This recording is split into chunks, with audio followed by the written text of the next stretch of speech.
for all the decisions we make at our board meeting, and look out for all the county workers and all the workers working in the county. Amen. I pledge allegiance to the flag of the United States of America and to the republic for which it stands, one nation, under God, indivisible, with liberty and justice for all. Thank you. First call out to the public, I'll dispense with reading our rule. It's on your agenda sheet. Anyone wish to address the board at this point in time? We do have another public comment at the end of the meeting. Seeing no one, we'll continue. The consent agenda is on your... I move to approve the consent agenda, moving resolution 25-118 to the consent agenda. Say that again, please. I move to approve the consent agenda, moving resolution 25-118 to the consent agenda. DHHS, please. I'll support with that change. Yeah. And just to note, Commissioners, I will not support that, so that means everything on the consent agenda will fail. That's a point of order. That is correct.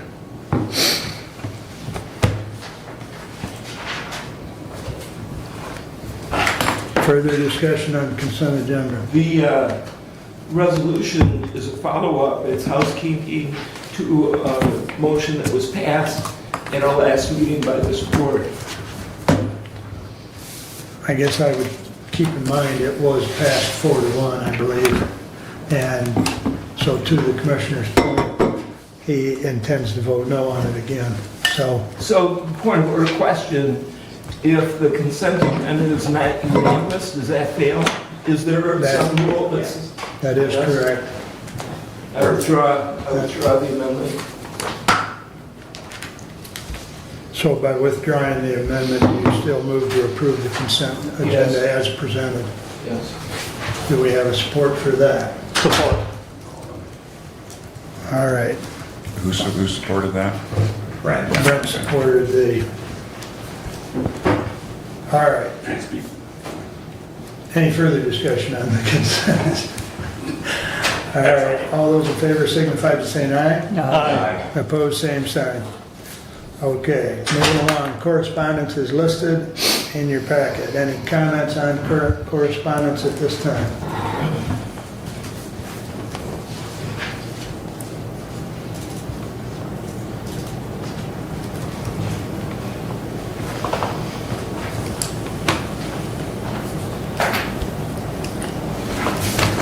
All right, hearing none, I'm sure there'll be a comment later, but maybe not. All right, regular agenda, I would entertain a motion to approve, please. So moved. Support. Any discussion? Hearing none, all those in favor signify by saying aye. Aye. Opposed, same sign. Regular agenda is approved. Moving right along. Marnie, you are up first this morning. Alright, Good morning. good morning. Thank you for having me. I think all of you are familiar with me, but Marnie Daggett with Nurse, just going over the annual actuarial evaluation that you have in front of you on your packet. So hopefully I'll let you know if that's not able to be found. We're going to start on page 6 of the report. But this is the snapshot of the plan that you have that are funding that defined benefit plan. So we get a snapshot every year. This is for the 24 valuation, so it looks at 24 and value and puts into place what is for your 25 bill. Or excuse me, you get it in 25, it goes for your 26 bill.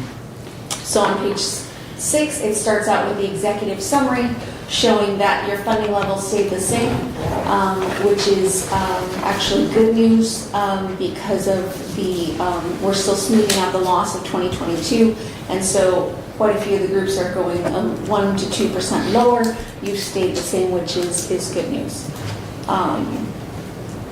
When we go to the next page, that shows what that payroll will be for January 1 of 2026. For January 1 of 2025, you can see that larger table on the far right. You can see that the total amount was 305,868. Moving forward in January 1 of 2026, that'll be 358,320. So a little more than $50,000 increase on an annual basis. The employee contribution stays the same. Then we will scroll down to page 8 under comments on investment rate of return. Do you have a question? Yes, right.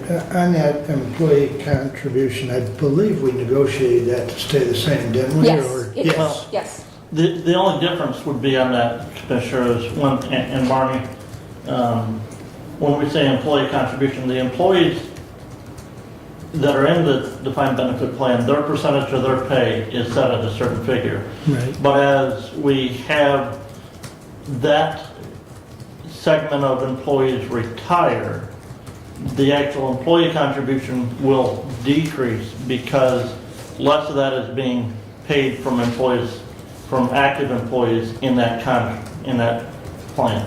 But your question was around the contribution rate, correct? Right. Yes, and that Right. is staying the same. The rate is set in the contract, Right. but as far as, we may actually see where that employee contribution dollars decrease if we have employees that are eligible for the defined benefit retire in the next year or 2 years or whenever.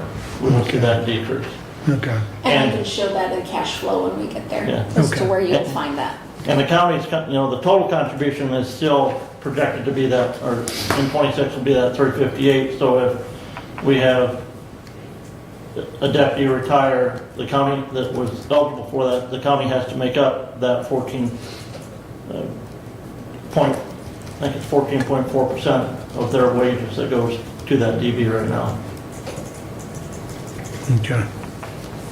All right, please continue. Yeah. Thank you.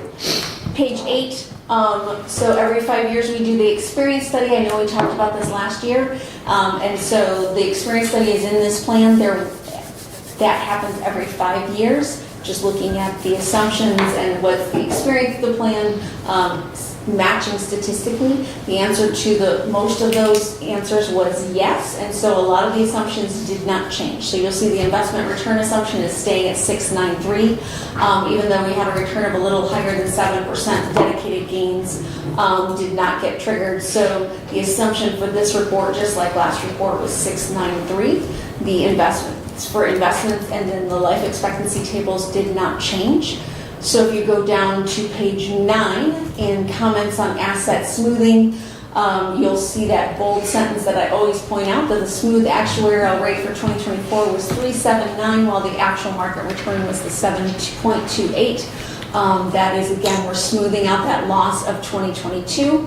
So we smoothed it out over 5 years. So it's 22, 23, 24, right? So this next year will be 25, and then after the 26 returns, that larger loss will be smoothed out. So then you'll start to, knock on wood, as long as the market, and I'm not even going to talk about the market because it's what it is this year. So we're just going to do what we do. So any questions on the smoothing? On the bullet points below that, I always point out that if we didn't do smoothing, we would be 67% funded instead of 71% funded, with the total contribution being 405,504 instead of the 358,320. So again, that smoothing is benefiting you from a bottom line perspective, but it is extending that loss over a period of time. So as it's supposed to. Any questions on smoothing? I know you guys are pretty familiar. When we go, we're going to skip ahead to page 12, where we always go to those numbers. Again, you'll note that the funding level, so if you look from left to right, that starts with the 24 valuations, beginning with your fiscal year January 1 of 2026, 65% funded. It's saying 65 instead of the 71 because this does not include the surplus divisions. you'll see that you're going to stay approximately at the same if the market returns perfectly at 693 for the next few years, and then it'll start moving up after we're done with that smoothing. So you'll see that contribution rate where we knew it was going to go up. As Commissioner Leninger mentioned, that so we're going to be going at 358, moving up to by 2031 485. If you want to see that from a long-term perspective, you'll see that on the next page. So that'll show the first graph shows you that the solid blue line is that 693 with no surplus, where you would be funded if you hadn't put any additional contributions in.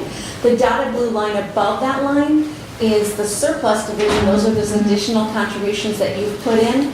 That is helping to get you to a better funding in a faster place.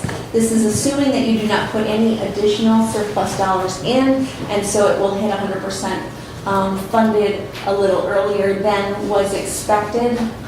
But as you know, if you put in more, obviously it will go there faster. Below that table is the contribution level. So again, the idea was to put in that surplus at the beginning and help it kind of grow over time, so that when to kind of cut off that spike at the end when it crosses over 600,000, and try to maybe level that off a little bit by utilizing those surplus divisions. At least that was the conversation we've had for the last couple of years. So if that's still the plan, that's still exactly how it's working. Don't see any major changes or snafus there. Table 1 shows that the point is that the normal cost for the plan, what it costs for each person to earn another year's service, is 13.19% of payroll. And again, that's payroll, as was pointed out, of the current payroll. Obviously, if the payroll decreases because of retirements or other things, then that percentage could change and go up to account for that. But the normal cost is 13.19. The employee contribution is 14.40. So you're seeing there's a credit there because you're not paying for part of that normal cost. You're not paying for any of that normal cost. The county is paying for the unfunded accrued liability. That 375,708. That's how we get it together to get you to the 358,320. So that's the breakdown of the bill. Any questions on that? We're going to move ahead to table 3, which is on page 16.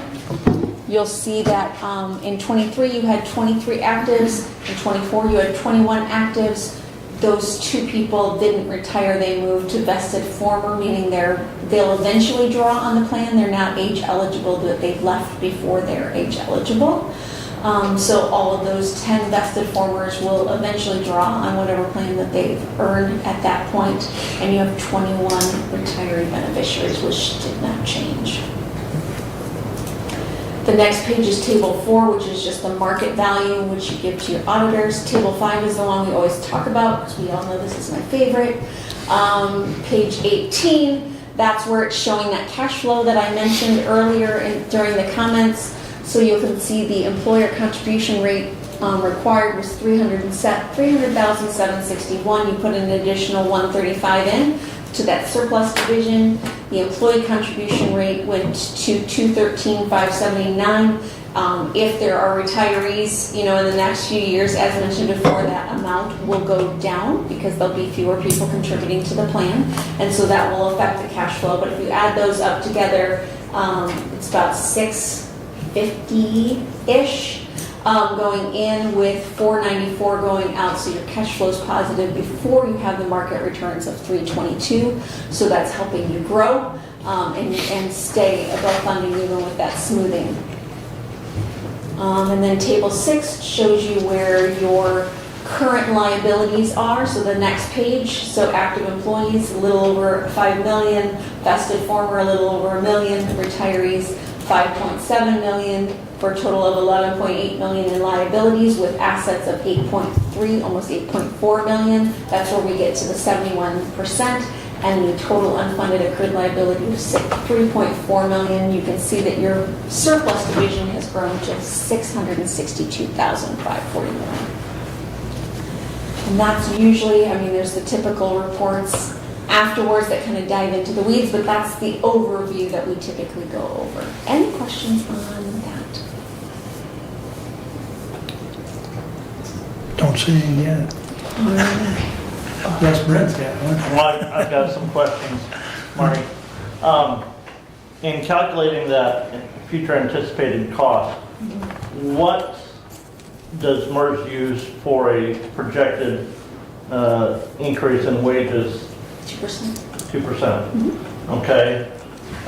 Inflation the last 4 years, 5 years has been in excess of 3%. We're currently in the end of a contract with the employees that are covered by this DB, that each year during the term of that contract, they saw more than a 3%, they saw at least a 3% increase in wages.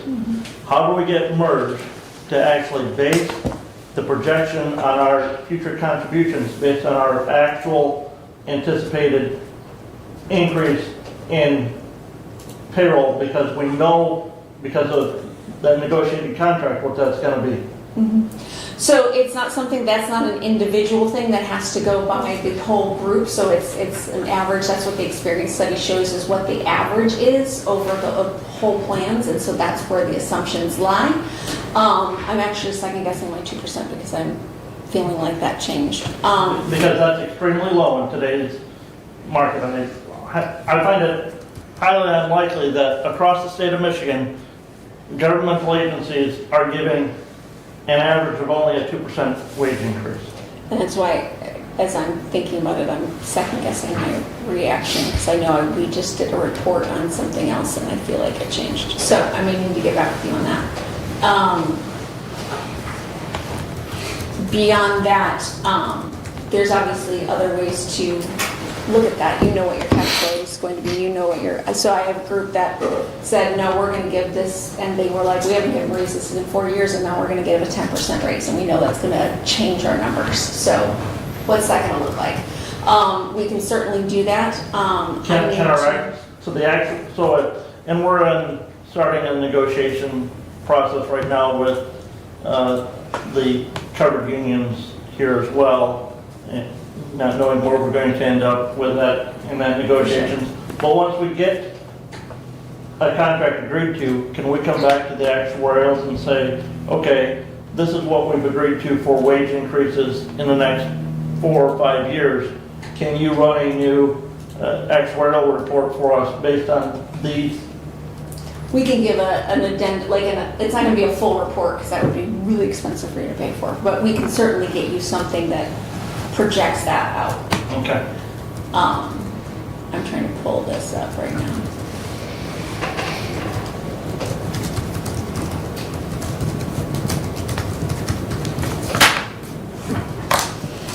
But I can get back with you. I don't want to hold the whole board up to that for that.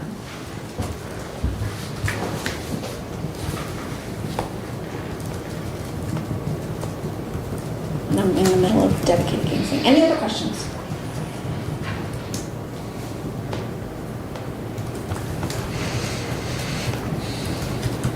Seeing none? Yeah, I don't see any now, Marty, so you get off guys easy give me time. today. I know, all right, I appreciate it, thank you. We've got your number though. Oh, I know. All right, thank you. Chris, moving right along. Good morning. Good morning.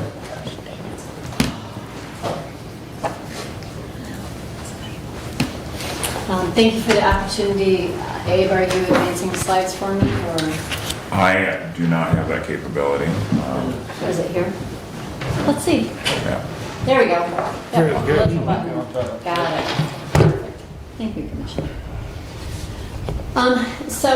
As Commissioner Ingles had mentioned to you previously, the Branch Hillsdale St. Joseph Community Health Agency was awarded a grant in September of 2024, starting October 1st of 24, to work within our communities to raise awareness to the issue of motorized vehicles and horse and buggy crashes. And so this is just a really high-level overview of the work we've been doing this year. If you have any questions, please feel free to stop me at any point. So the purpose of this project was really just to raise awareness in the community to this issue.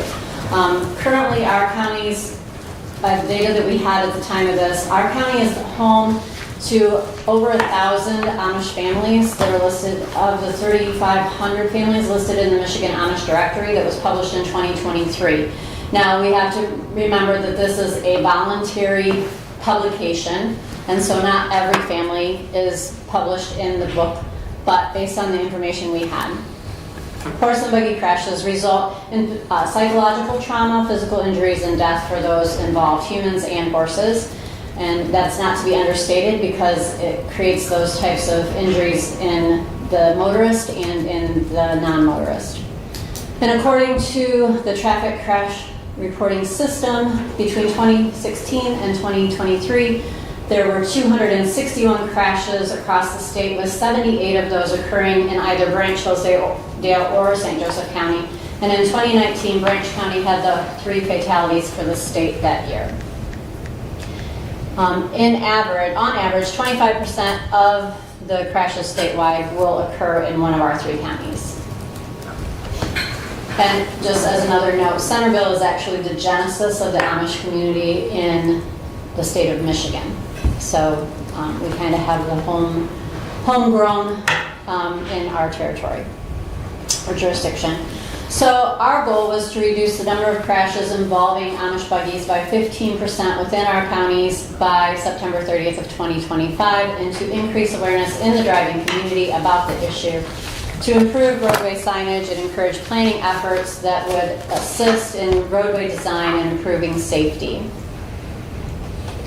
So first we started with working with the GIS department here in Hillsdale County, and they crafted for us this GIS map showing concentration of population based on the information from the Michigan Amish Directory. And as you can see, Camden, Woodbridge, Cambria Townships, Amboy Township, and then we see Ransom and Wright Waldron represented in this particular map. Now we do know that we have community that's in other parts of the county, they just had not been recorded in this particular book. So we opted to begin our work in that lower southwest corner of the county. We also worked with GIS to develop this jurisdictional crash map. So all of the data that we received from the state has been put into this interactive map. You can see there's a link there. I've shared this with Clerk Dane, and hopefully he can share it with each of you, and that way you can click on the map. But those little red dots that you can barely see on the screen, if you hover over them, it will give you the data on that particular crash. It will tell you time of day, location, data points, how many injuries, and a basic narrative scenario of what happened. And so using that information, we've been working together to try to identify ways that we can partner. Another piece that we did to collect data is we distributed 750 survey tools across the 3 counties, 250 per county. And the surveys were returned either through the bishops or they were returned to our office by mail. And it included a road map so that the community could tell us what do they view as the most dangerous intersections or stretches of road. We received 372 surveys back, which we felt was a very robust response. 71 of those came from the groups that we worked with in Hillsdale County. So the results of that survey tell us that animal-drawn vehicle is the most frequently used, and then secondly, they walk. Bicycles and scooters are the third, and then they also will use taxi services where they'll ask English individuals to transport them to shopping or family events. The reason they travel, mainly for work and school, going at least once per day. Church is most frequent reason for weekly travel, and then shopping and selling of goods is the second most frequent reason to travel once a week or once a month. And we also asked them what type of safety equipment do they currently use. And as you can see here, reflective tape, LEDs, lights, and lanterns were the 2 highest. Some do have turn signals. Some are using amber flashers, and others are using headlamps and flashlights when they walk. Although those are very infrequent and far between. Chris, those numbers Are they Hillsdale County numbers? Yes, or- those are Hillsdale specific numbers. Okay. Chris, those numbers, is that number of individuals or is that number of communities? So out of the 71 surveys, Right. 60 of those surveys indicated that they used a reflective tape. Okay. 61 indicated they used LED lighting or lanterns on their buggies. Thank you. But they can do multiple choices on that response. Yes. So in other words, they could be using reflective tape and LED lights or Correct. reflective tape and lanterns. Correct. Thank you. Yes, yep. So we asked them what are their safety concerns, and of course, they have many of the same safety concerns we do. The majority of them were concerned about aggressive drivers, people who are passing in no passing zones, individuals on their cell phones or under the influence, not respecting their turn signals. They also have concerns about truck traffic and sometimes agricultural equipment that is on the roads. But of course, we all acknowledge that those are important things, right? Sharing the road, many of our roads have limited or no shoulders.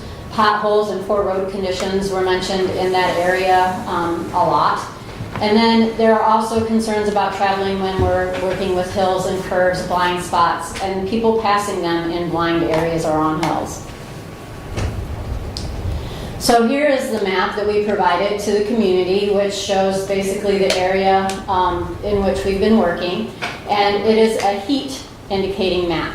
So the road that is in red and the intersection that is in red is what the community perceives as the most dangerous. And then of course the orange and yellow, green, and blue.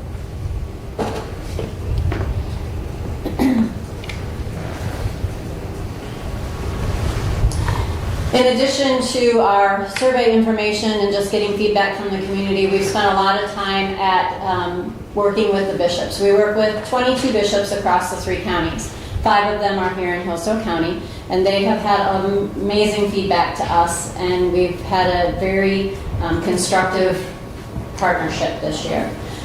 The state of Michigan actually created they created a whole media campaign. You may have seen it on the gas station pumps when you were pumping gas here locally.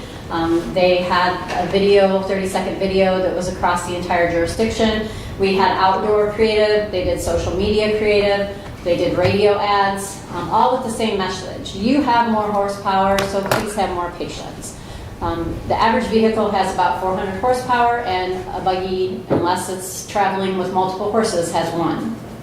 And so our close rate at 55 miles an hour, which most people do not drive on a rural road, as I can speak from personal experience, is a much shorter window than if you are following a car, which would indicate that folks, when traveling in an area where it's known to have the Amish community, may want to be more attentive to their speed and their driving conditions.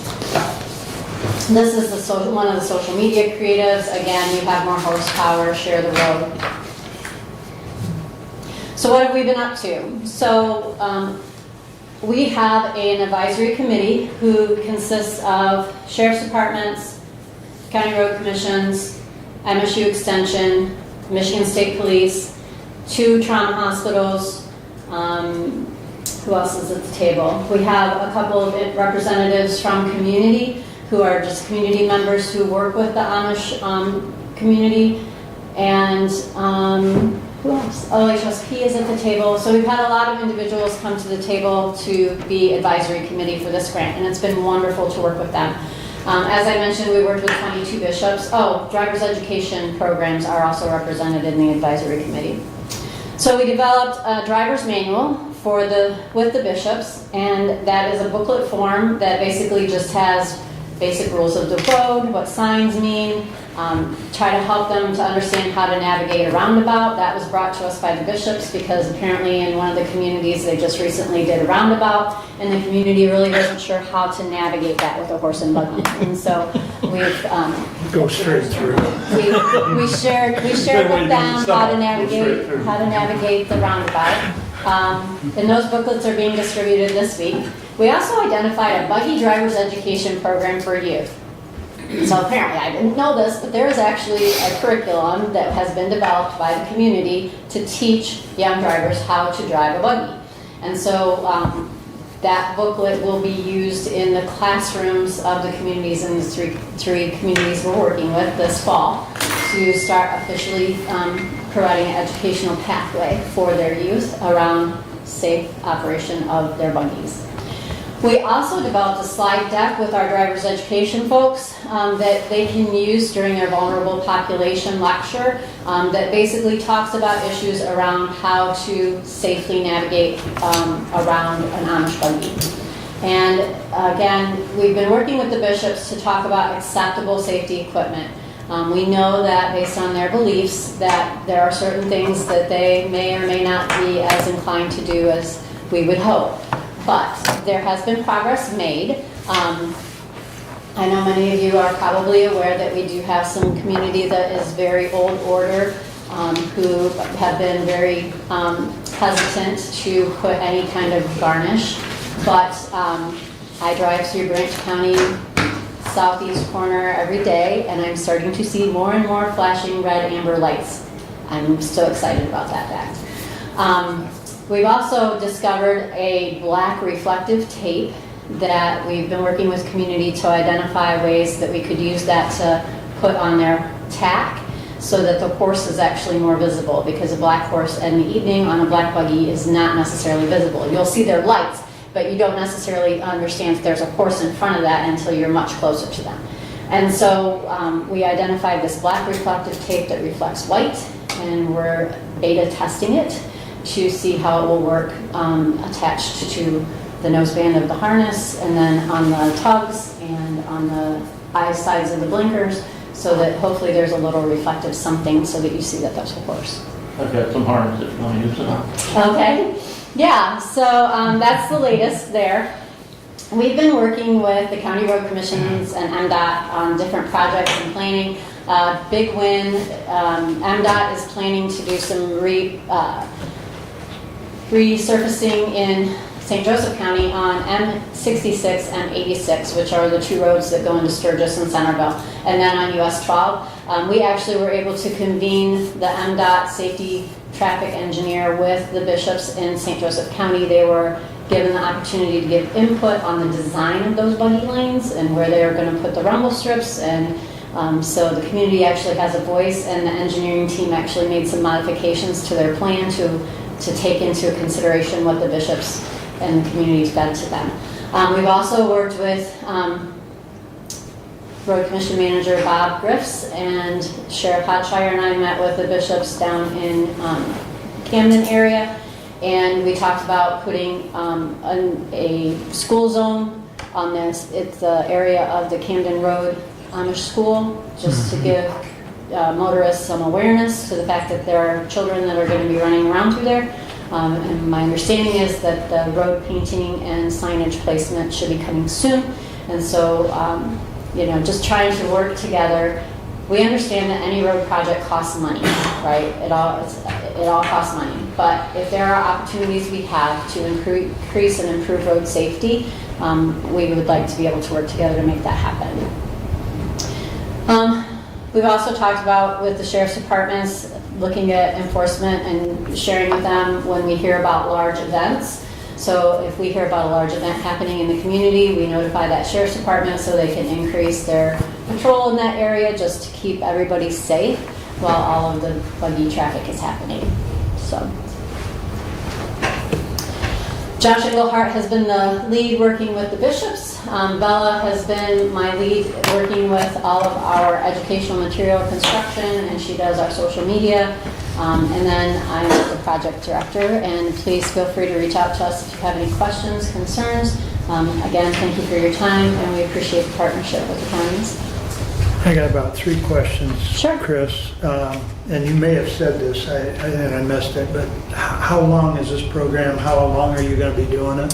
So our grant funding for this particular fiscal year ends September 30th, but we did apply for 2026 funding. We are still in the process of being identified with the final contract, but we know that the award is sitting at the state right now. And so we anticipate that once that's signed, we will continue for this next fiscal year as well. Okay, good. you talked about maybe increased law enforcement or presence when there's a big event. I believe it's September 19th. I know there's a fairly large event on Briggs Road, Okay, so just FYI. okay, Quincy thank you. Park. Yeah, it's their benefit center that they do pretty much every year. Briggs Road, September 19th? Yep. Okay, I will share that with Yeah, it's Sheriff in Hodgson. connection with, as Brad indicated, Quincy Fire Department gets involved, and it's, Okay. That's Branch County though, right? yeah, that is Branch County. County Health Department. so. Right. Sure, Yeah, it's okay. within your So I jurisdiction. need to let Sheriff, Sharon Blake know. Right, Got it. right. Okay. And then the last thing I was just gonna, just a comment, I guess. The Jonesville Road, which I travel quite often, especially on the weekends, there's a lot of buggy traffic, being Sunday mornings particularly. And I've had people, because I refuse to pass in a no passing zone. I mean, whether it's a car or a buggy, Correct. especially there's a couple of hills on Jonesville Road. Come on. I don't care whether you're going around a buggy or another car, you're asking for trouble. And people do that. And I've actually slid over to kind of block them. But the thing I've done for probably the last several years is I turn on my emergency flashers, Yeah.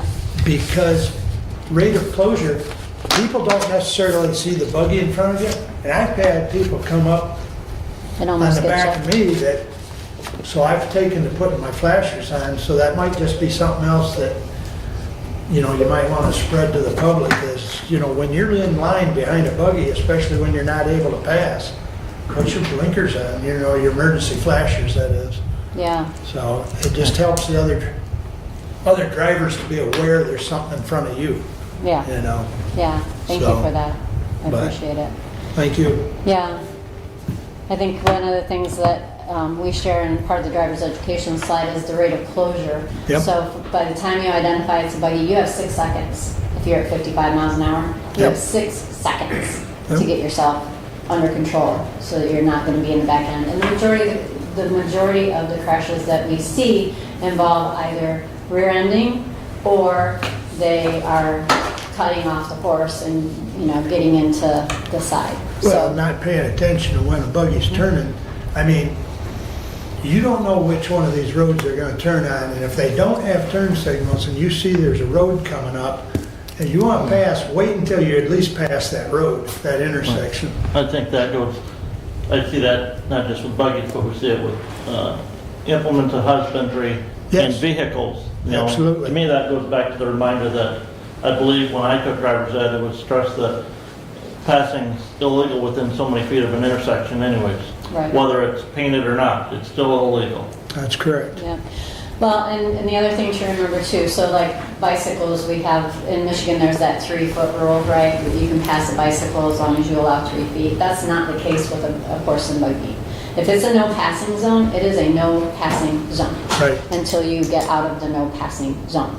Now, if there's a buggy lane and the buggy is able to be in the buggy lane, that's different, but there are so few of those in our area that it's basically, you know, you really should wait until you are in a non-passing zone, Right, so. right. Other questions or comments for Chris? Go Just ahead, Kevin. comments. The accidents, how many of them are due to alcohol? I Do you don't know the have, percentage of that? Because yeah, I don't have that specific number for you, Commissioner. And I think what we have to, at this juncture, we also have to talk about under the influence of any type of substance, not just alcohol. Right. Right, so, but I don't have a specific number for you. I can see if I can get some. no, I didn't know if you guys kept Yeah. track of that, because I would think that would be quite high, because I know most of the buggy accidents happen at night. You would actually be surprised, Commissioner, because I had that same perception, but when we A lot got of the them data, the majority of them are happening in daylight hours. And people are just not paying attention. Morning or evening as well, you know, sunrise, sunset, Yeah. when that sun, you know, a lot of Very times. few are actually mine- at dark. if my memory serves me right, that fatality, the 3 in, I believe it was 19, right, Chris? That was, if I remember right, that was on Jonesville Road. Ray Quincy. Ray Quincy, okay, you're right. Yep. But there was one on Jonesville Road, maybe I don't remember the year, but the cause, at least the final determination that I heard, was that the driver was blinded by the sun. Yeah, and that definitely can be a contributing factor, right? Especially when we're talking dark horses and, having conversation around using lights at all times versus, because we all have daytime running lights. And there's been a really good conversation between our staff and community around just getting to understand. Yeah. So for example, there was a comment in many of the surveys about, they're blinding us with their high beams. Well, many of these new cars have the automatic high beams. So if there's not enough reflectivity coming back at the car, they're not turning down high beams until they actually see you, or they don't turn them down at all because they're on automatic and they should turn off by themselves. But so once we made that connection, they're like, oh, okay. So I think the thing that we've gotten a lot of response back is around how appreciative community has been around just having the opportunity to talk and discuss the issue, right? I think there was some confusion at first about, we were going to be lobbying for regulation and all. That's not the case. This has nothing to do with regulation. This has to do with education and talking about how do we make our roads safer for each other. And it goes both ways. Because nobody wants to see, nobody wants to have that incident where you have individuals landing on the hood of your car or a horse on the hood of your car. Nobody wants that. I don't want to see that. Well, Senator Shirkey, some years back, worked on this issue, but he was looking more for a statewide standardization and trying to get each community to standardize with the rest of the communities.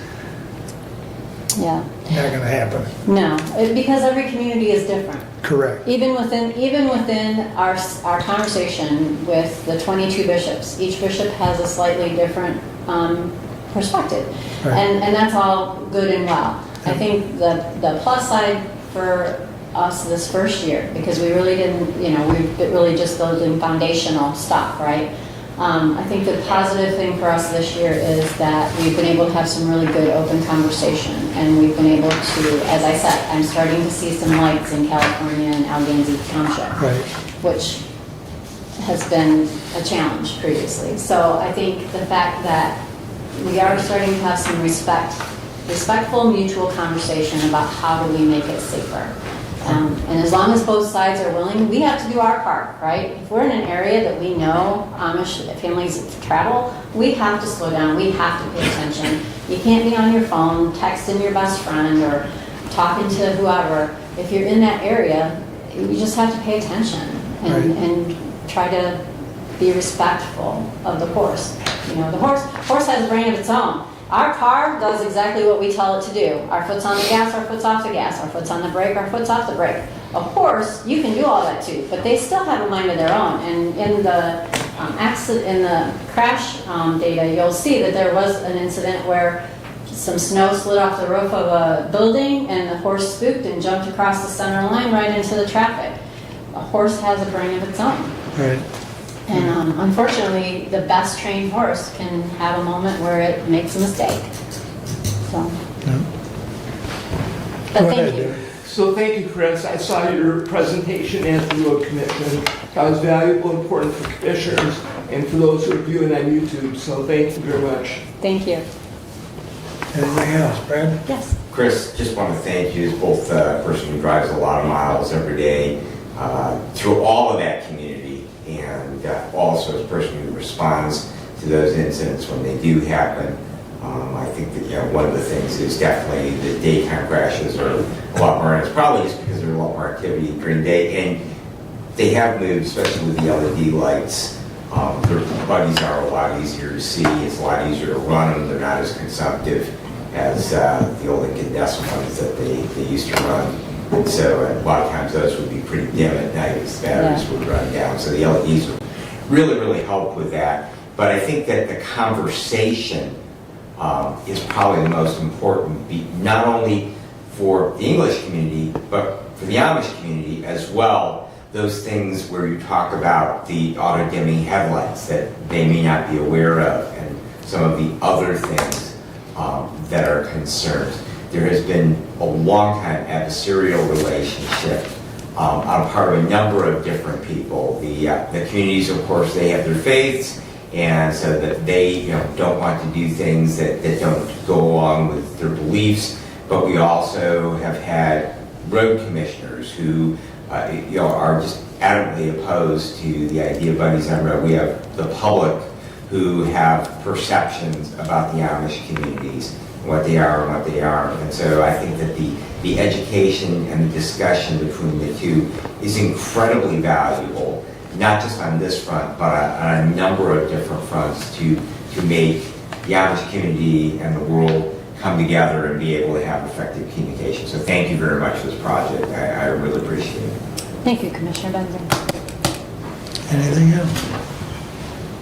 Thanks so much, Chris. Good seeing you. Good to see you.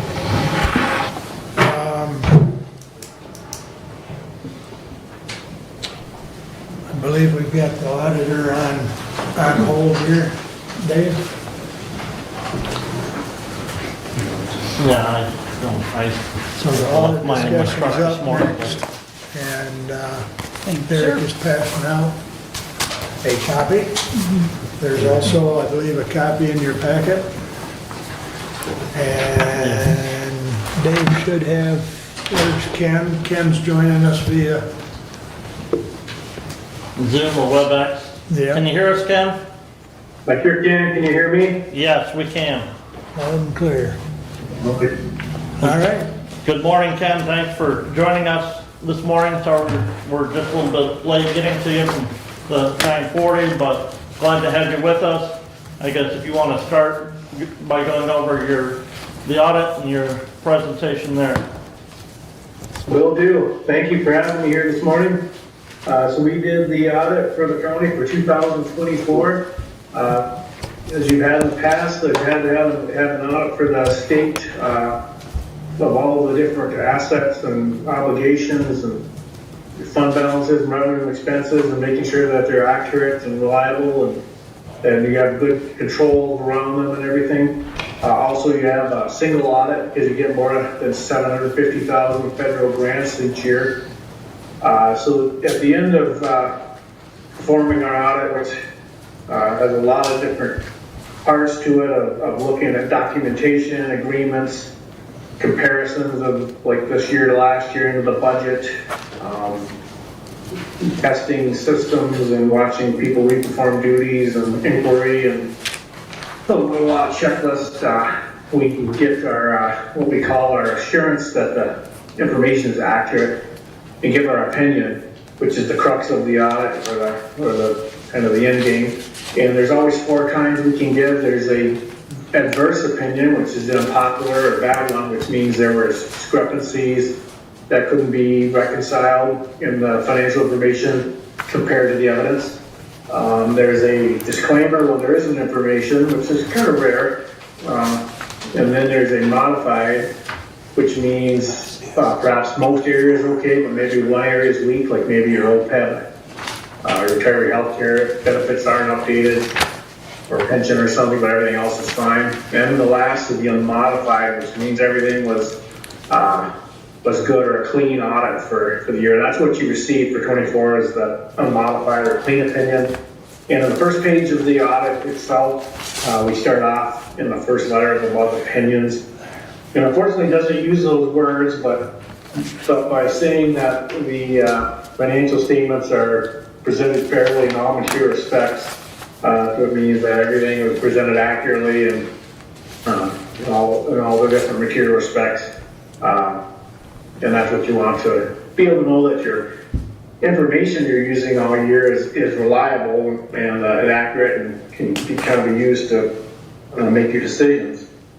and then provide other people as well. Also, with the single audit, we get have the same four options of opinions, and you also have the unmodified opinion of your single audit, which is more related to complying with the different grant agreements and spending requirements and eligibility requirements and all those things. But that also was a clean opinion for that too. So pretty good opinions for 2024. The other things the state looks at is making sure you guys have no deficit fund balances, which you didn't. No over expenditures, like obviously like the general fund, other special revenue funds, making sure that you have no overages and over the budget. There was nothing for, I think, this year in that area, so that's good. Some of the other financial things we look at, I'll skip ahead to page 13. The general fund landed at about $1,093,000, so down a little bit. Usually we say, as auditors, a rule of thumb, it's not a law or audit requirement or anything, but try to stay around 10% of like next year's expenditures is kind of a safe place. I think you're down a little bit below that, maybe 9 for just this year, but you're still, I think, in a relatively healthy place for fund balance. The one good thing, the tax base, the tax revenue, I think you had about $9.6 million in tax revenue for the year for the general fund, and that seems to have been getting stronger, just the values itself, by about 6% from between 23 and 24. So I think we've seen all over the state the taxable values are staying really strong in Michigan. I don't know exactly what the reason is, but that's good because the property taxes is the kind of the biggest revenue area for the general fund. So as well as some of the others, village funds too. Other things, the pension. You guys are largely into a defined contribution plan. We also have some people in a defined benefit, and that got to 70% funded this year. That's on page 47, and the pension liabilities, OPEB liabilities are kind of a big thing too with the state, making sure that they're funded to a high enough level and healthy enough.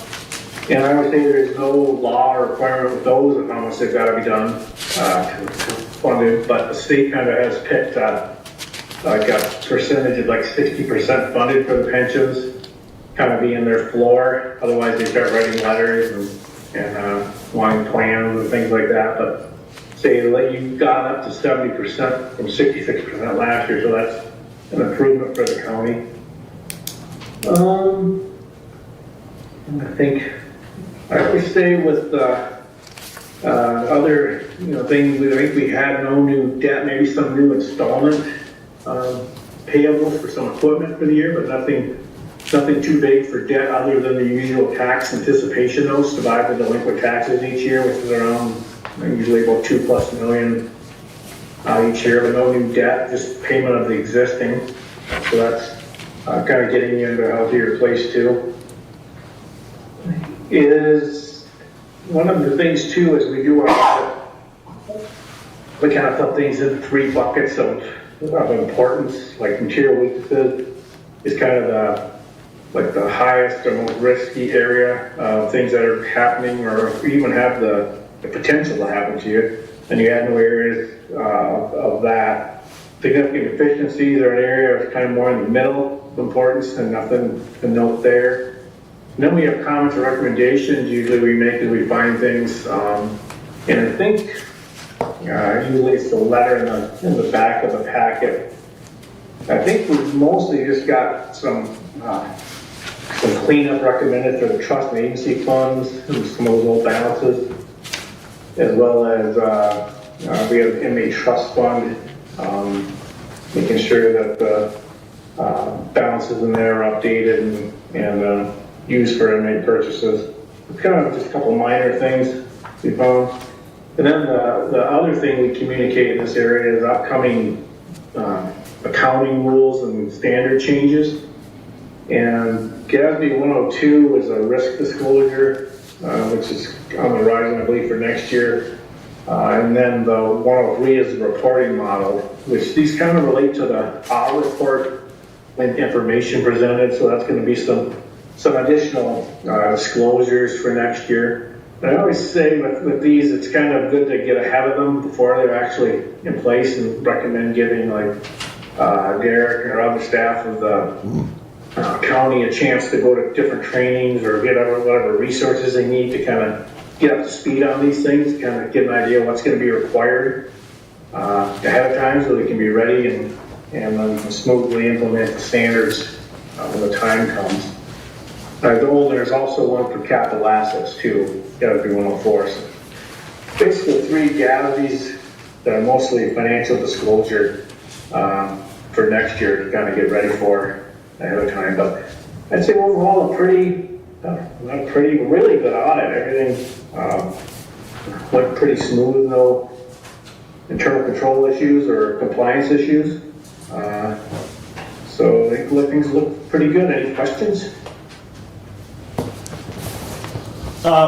Back to the fund balance, Ken, and I know one of the reasons we saw that decrease in the fund balance was the way that you had us record the loan that we took from our building inspection department for funding a capital improvement. And I guess we were hoping that we weren't going to have to record it that way, that we could actually have recorded that as truly a liability. I guess your thoughts on that. You remember that? Yeah. Right. Yeah, if it wasn't structured as a loan, if you did it as a transfer with no limit of repaying, it could be a transfer, and then that would have helped the fund balance.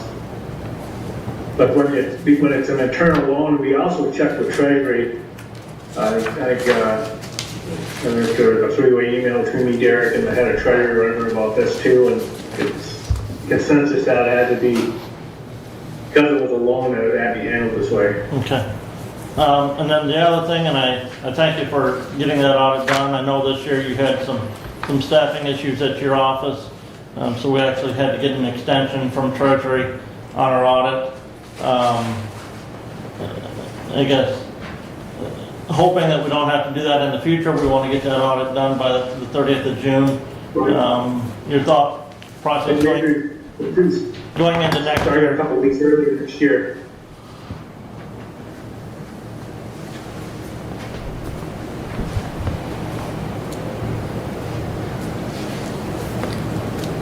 Ken, is there, Yeah. just asking because I don't know, is there any ramifications since we did file for that extension? No, none. Okay, thank you. Yep. Any other questions for Ken? I guess we're, I was up your way on Sunday before, on the 31st, so. Okay. he didn't call you, did he? It was Sunday, he wasn't working. All right, we're all good. Thank you, Cam. All right, thanks everybody. Bye now. So Tuesday, thanks everybody at the county for your hard work. Thank you. Bye. All right, please continue. I would move to accept the audit and make sure it's placed on the county website. I'll support that. Any discussion? All in favor, signify by saying aye. Aye. Opposed, same sign. All right, thank you, Derek. Derek, thanks. It already I had know you been. had some heartburn. Ken has filed it with the state of Michigan, and that was done on July 30th. So it is out on the state of Michigan website to view for anybody in the public that doesn't want to look at our site and look at it, but it is out there for review. All right. Moving on. Resolution 25-115.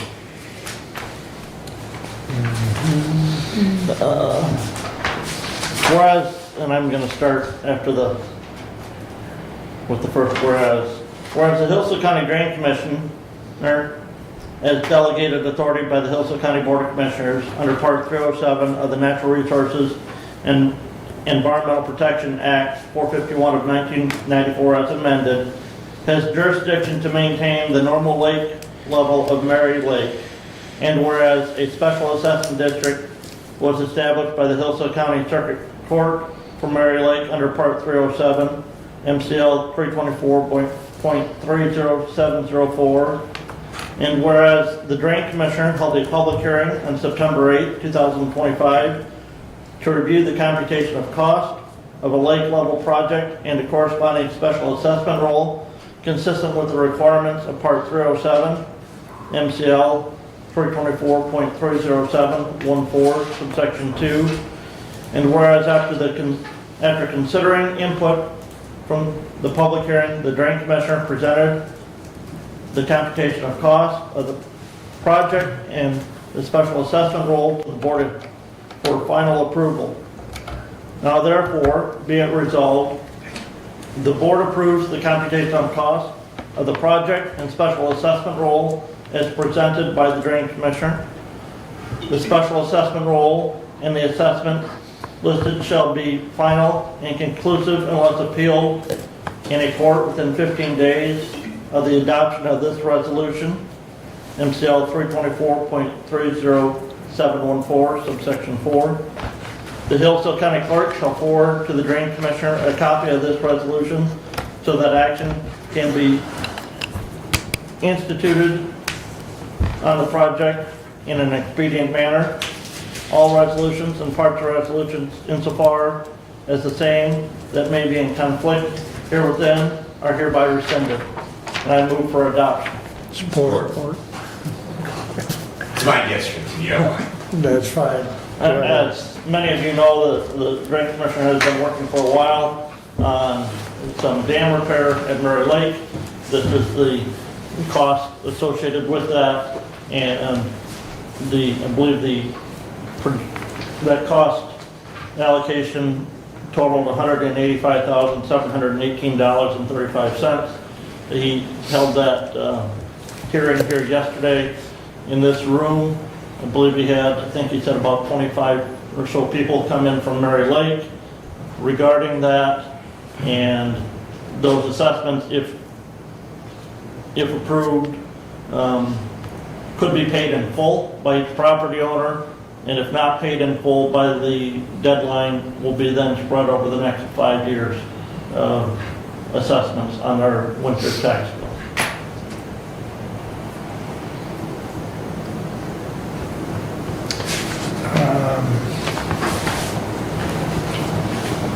I think it's in here, but do you know the total number of parcels off the top of your head?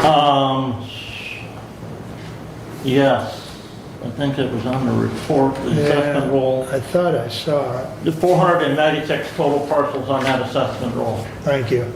And of those, there are 189 which are considered direct access parcels, and then 307 which are indirect access parcels.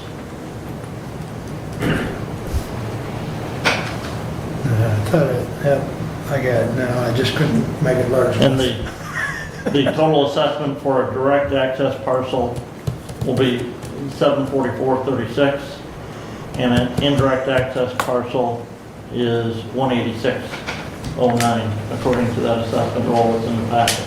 Correct. Okay. Any other comments or questions? Go ahead, Doug. So the 20 or 25 people that came into the public comment, what, do you have any feel for what their comments were? I don't know. Let me just look and see.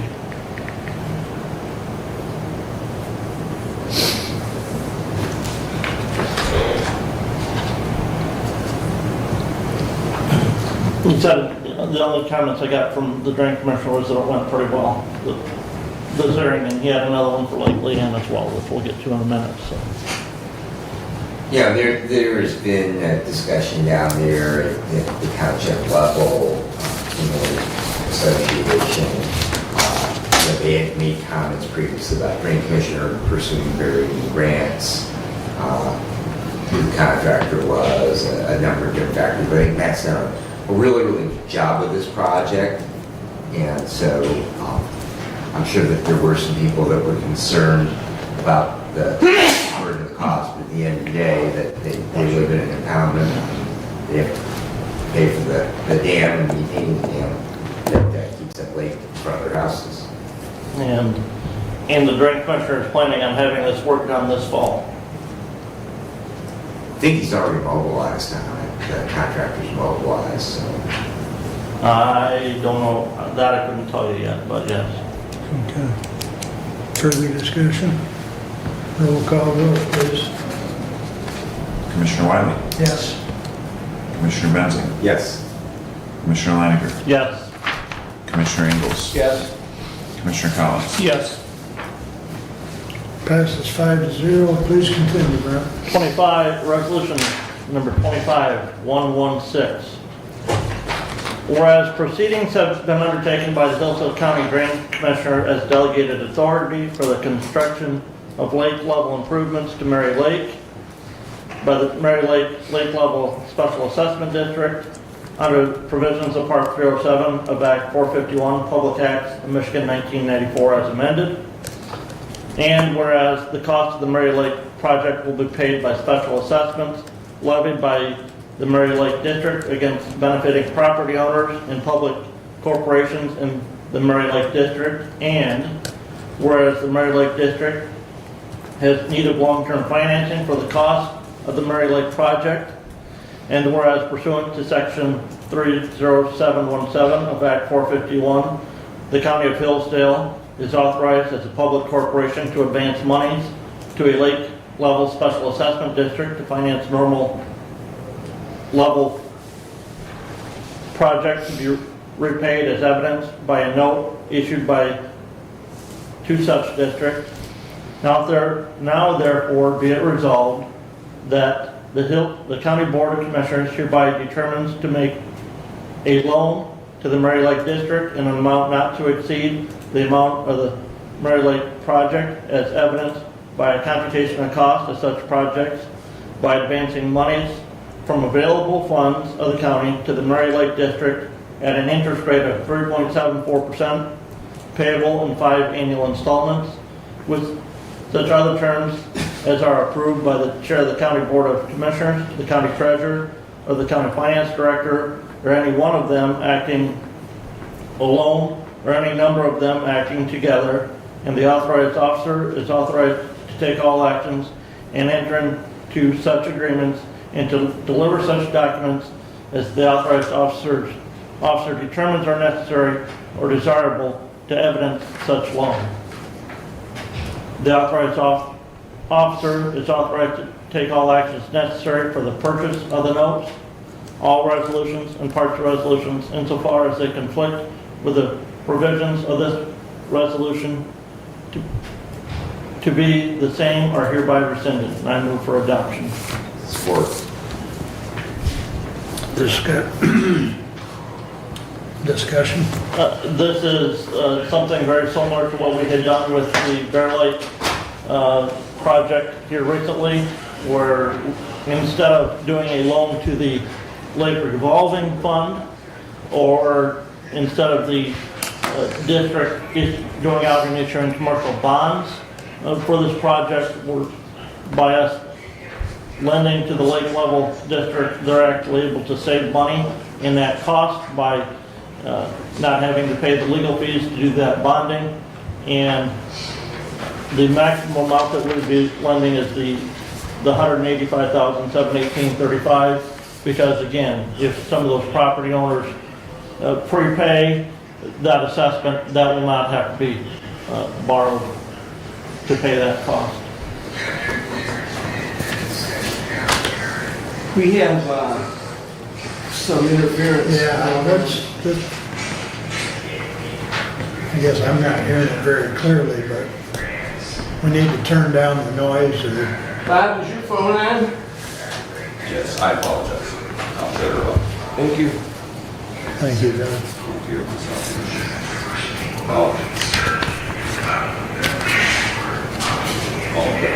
Sorry, guys.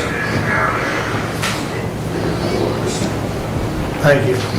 And that 3.74% was based on the last report from the county treasurer of the investments of the county, and is the average rate of return on those investments. And that interest rate has not been updated since then because we haven't received the third quarter financial report, which will come sometime after the end of September. So that's why we're using the same interest here as what we had used for the Beverly project. Any further comments or questions?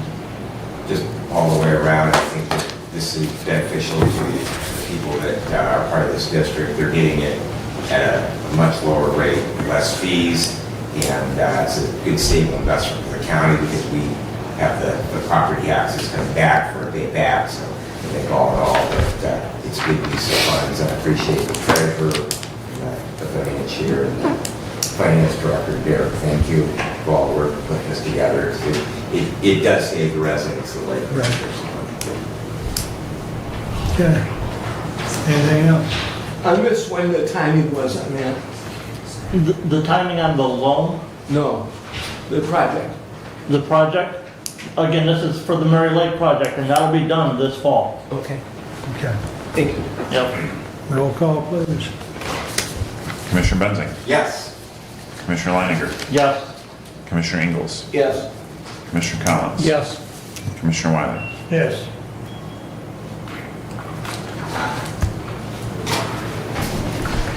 Please continue, Brett. Resolution 25117.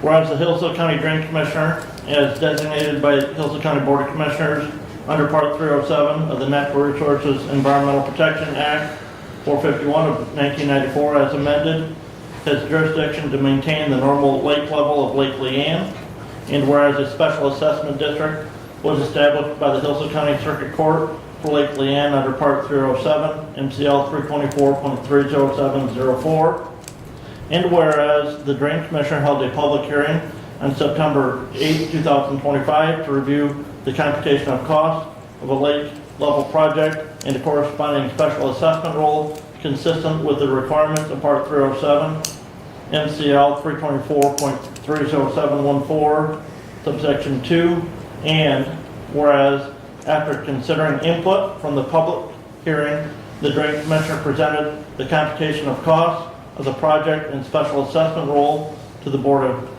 for final approval. Now, therefore, be it resolved, the board approves the computation of costs of the project and the special assessment rule as presented by the Drain Commissioner. The special assessment rule with the assessment listed shall be final and conclusive unless appealed in a court within 15 days of the adoption of this resolution, MCL 324.30714, subsection 4. The Hillsdale County Clerk shall forward to the Drain Commissioner a copy of this resolution so that action can be instituted on the project in an expedient manner. All resolutions and parts of resolutions insofar as the same may be in conflict herewithin are hereby rescinded. I move for adoption. Support. Moved and supported by Kevin. Discussion? And again, Commissioners, this is primarily for work that is already been done to Lake Leanne. The legal work to reestablish the legal, or to set the legal lake level to what had historically been the legal lake level and was not what was actually in the prior court order, as well as some emergency repairs that had to be done on the spillway of this lake last winter, where the Drain Commissioner had to bring a diver in to clean out that spillway of debris and stuff to allow water to exit that lake. And the total cost on this is $242,445.05. And that will all be assessed on the winter tax bill this year. And so that'll be paid back to the Drain Commissioner through the winter taxes and the assessment and collection, and be paid by next summer. Any questions? Brett, go ahead. Commissioner, this is also a uniform assessment. In other words, that each parcel will pay the same amount as being, or is it based on frontage? No, this is based on frontage as well. Okay. And that assessment roll is in the It was packet. long and. There are 1,937 total parcels there. There are 45 that have no benefit on that.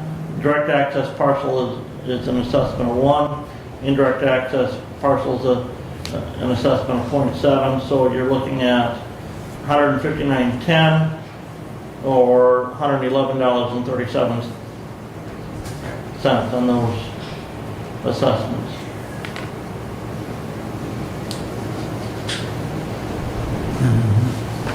Any other questions? Roll call, please. Commissioner Leininger, Yes. Commissioner Ingalls, Yes. Commissioner Collins, Yes. Commissioner Wiley, Yes. Commissioner Benzing. Yes.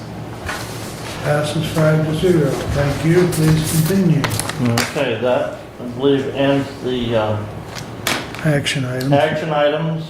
Next up is discussion on Commissioner's budget. And, Commissioner Wiley and Commissioner Benzing worked on this and submitted it. I guess any highlights that either of you want to address at this time and go over?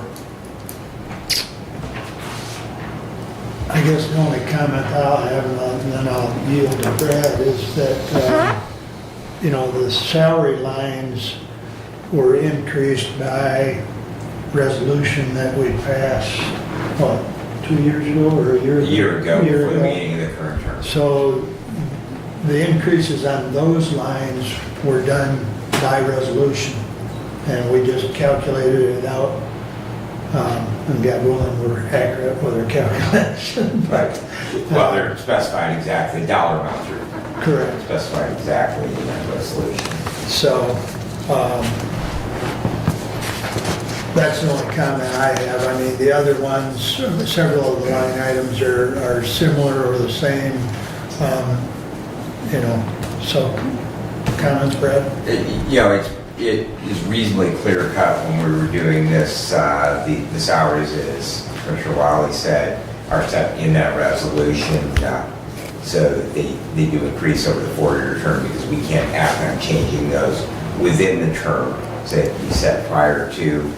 Same thing with the FICA, the Medicare, the retirement, and those. Thank you, Derek, for that spreadsheet that does the calculations. That does make it a lot easier. But once you populate those pop right out. The legal fees is always a guess. We try to base that on what we've done in the past. We bear legal fees collectively within our budget for across the county for a lot of those things. Really, the only thing that does not go into that is the central dispatch, because they have their own income stream, that whenever we have labor issues out there or any other legal things that concerns central dispatch, that those dollars are paid then out of the income that they have from the surcharge. But we cover the majority of the legal costs for the county within our budget. Cell phone operations, that is for our iPads, that's more for the public than it is for us commissioners. We don't have county-issued cell phones, but that covers the data plan. And if you look at that historical, you'll actually see that that cost has gone down over the years. The travel and mileage, those are based, of course, on submissions, and we take that based on historical numbers from previous years, try and make that, of course, that may change with whatever the IRS comes out, because we reimburse at the IRS mileage rate. And then we do have, under the seminars and education, there is a line item amount for each commissioner that's allocated in our bylaws. We generally don't spend that, but for attendance at that conference, or if Commissioner want to go to MTA, Commissioner Ingalls and myself have both gone to Active Sailing Conference, and I have attended the Homeland Security Conference in lieu of attending other things. But that is up to the individual commissioner. Again, that's allocated out in our commissioner bylaws for that dollar amount. I guess the one question that, and the big item that I continue to see an increase in is commissioner committee work. And Commissioner Benzing, I know you were just appointed by the Community Action Agency Board to serve on that board. Right. Okay, that was not a recommendation from this body that you serve on that board. We recommended Commissioner Collins to be our representative, as an appointment from this board. And so, because we recommended Commissioner Collins, and you voluntarily offered to serve on that board, should you be paid per diems for serving on that board? Well, and I would agree with you that it is noted in my submission as an attendance, but it does not request per diem. It's a zero amount, and of course I don't submit mileage. So, and I would be in agreement with that. That I'm serving at the behest of Community Action Agency, and they do not compensate their board members, whereas on boards like Wellwise that you serve on, I know that you've had some discussion with them. Commissioner Wiley serves on the Lifeways board, and he is paid per diem by Lifeways. I believe that Wellwise does do compensation. Community Action Agency does not, and I do not submit for my committee work or my board meeting attendance on that. I will say that, you're right, in Wellwise, when I first was appointed to that board, their policy said that they didn't pay commissioners because they were paid by the counties. But prior to me being elected, or after I was elected to the position of chairperson of that board a couple of years ago, we got the policy changed because I didn't feel that Hillsdale County should be obligated to pay me for all of the meetings that I was attending at Wellwise as being on that board. And so their compensation policy now pays per diem to any county commissioner if they're not paid per diem by the county. And so my reports for Wellwise, I'll indicate that the attendance of those meetings, but there is no per diem request there either because that is paid to me by Wellwise and not by the county. And so looking at that, and I know we've had some discussions regarding the senior center contract that's up for renewal. Discussing, now that building is paid for, that's not a county-owned building anymore, should we continue to have a membership on that body? And, again, looking at that historical history on that, if you go back on that activity back 5 years ago, the budget amount or the activity amount was just under $5,000 for committee work. And we're now looking at a projected figure, a requested budget figure of $15,000. And again, I know that and this is where we get into problems at times, even, Commissioner, you don't submit mileage. At times that, in budgeting though, causes some discrepancies in looking at historical data because there were maybe some years where we had commissioners serving who never submitted per diems for some of those committees. Right. And that gets us a skewed historical figure to look at then when we have commissioners who are attending those meetings and submitting those per diems. And the same thing with mileage. By you not submitting for reimbursement for mileage, your successor in office may, and so that may impact that budgeting in an adverse area that we weren't planning for. Not necessarily in the near future, but long term.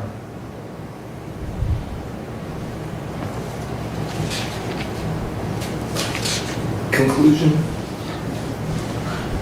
I just wonder if there's a way that we can look at, again, look at what committees we're serving on. Do we really need to serve on those? And, work to bring that cost down. Working with the finance director,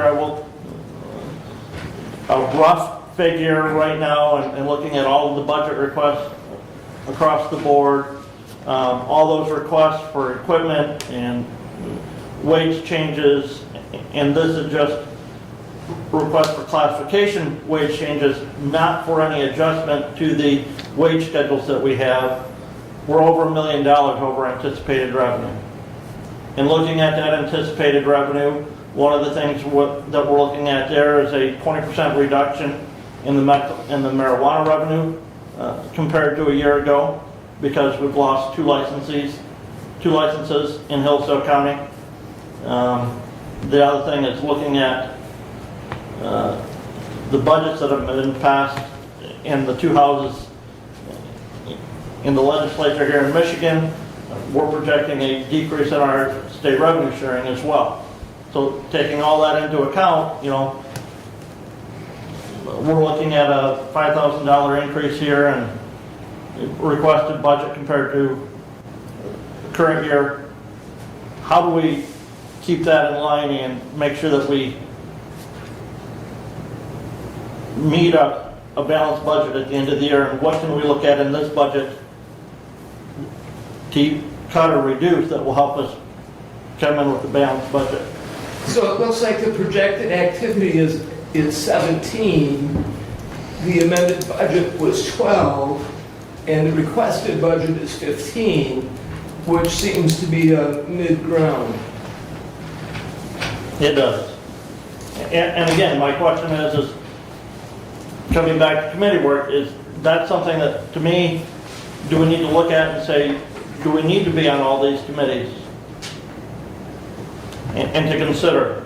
The other thing, and I had this conversation with the finance director on the commissioners per diem. Did you look at that, Derek? Recalculate that? Yeah, with ADP, we had a couple codes that we've since corrected. We just got to do a journal entry. Okay, so I will tell you, commissioners, that figure should be 4,600. It shouldn't be even the projected activity. Okay. And so, Where are you at? the commissioners per diem. So that'll be the meetings. or- Right, that's our meeting. Right, yeah. Because if you take 25 meetings a year, $35 per diem per meeting, it should be the $4,600 figure on that. And there'll always be that anomaly where we do have an extra long meeting, but for the most part, those won't be significant. Right. But, you know, we also have that anomaly where right now I won't be at our next meeting. Mhm. And Commissioner Collins missed first meeting in August. Yeah. Right, so we have that, you know, Right. Commissioner Right. Engels missed a meeting when he was out. Category. I thought you were driving the, Might have been. so right, we have those Cost him a issues. new car. Any other, Just in front of us. Okay. Just, Commissioner, I fully understand, you know, your point.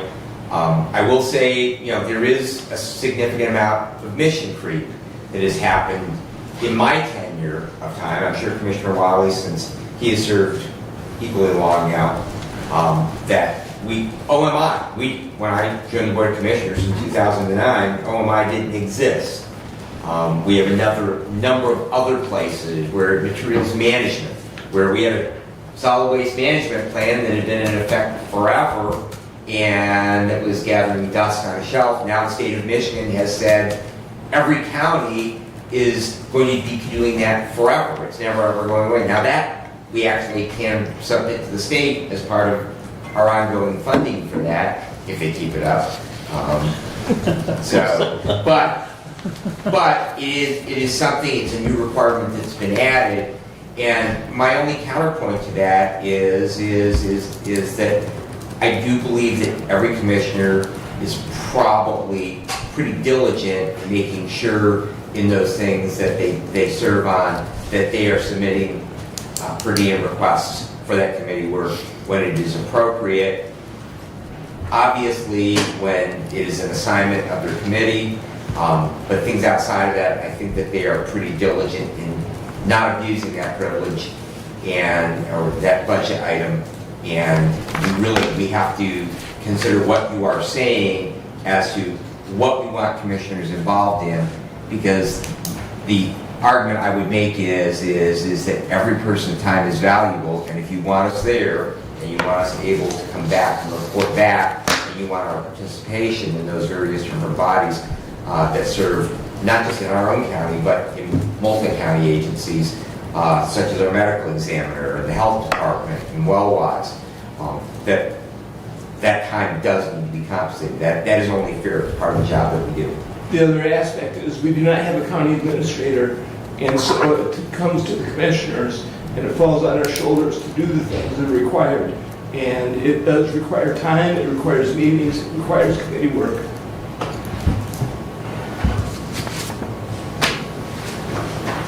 Any other comments, I guess, for the budget on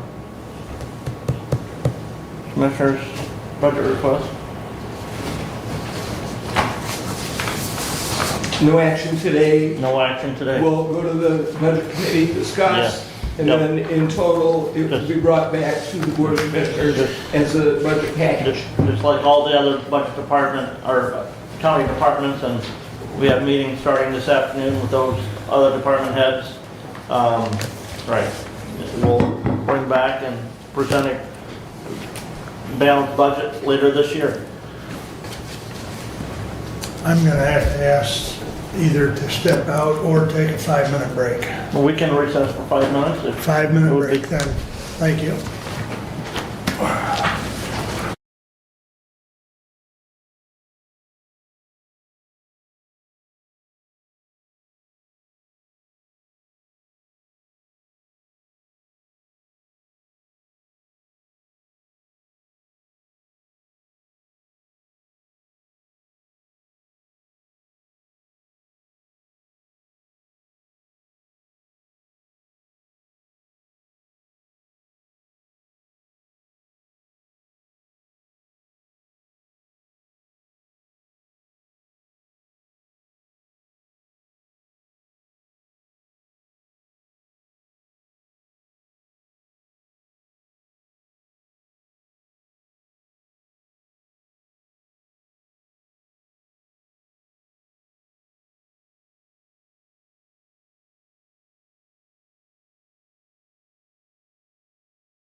you back, Commissioner Weiner, where you continue, please. All right, next up is the discussion on the budget request for the medical examiner. In the packet was the budget request that was submitted, I believe, by Management and Personnel Committee as well. Also in the packet is a 10-year history on that budget activity there. If you look at the budget, you'll notice that the requested budget amount is $20,000 more than the current year budget. I guess Commissioner Benzing, if you want to cover a couple of highlights there. And So there are two items basically in submitting that budget. We were trying to really just more look at what we felt the increase in the cost would be. The number of autopsies, the number of deaths we have in the county, if you look at them, they seem to stay pretty consistent. So what we did is we applied a 7.5% increase across the board to the line items. The one outstanding item in that is that Jackson County, they will actually be having a request to the Board of Commissioners to add 2 additional employees at the Office of the Medical Examiner. And so some of those costs will be apportioned out to Hillsdale County as well as to Lenawee County for those additional employees based on the number of cases that we have. And so those will add the increase, and that really makes up the lion's share of that difference in the budget, Commissioner. And again, as I indicated earlier, obviously, you, Commissioner Wiley, didn't know this when you were putting together that budget, but we're looking at, potentially over $200,000 in lost revenue from marijuana and state revenue sharing, but yet you're looking at a 7.5% increase here. What do we cut here to balance the budget? Well, and I look at the 10-year history, or the historical history on this, and in 2018, we saw our medical examiner costs double from the prior year when we went to Lenawee County.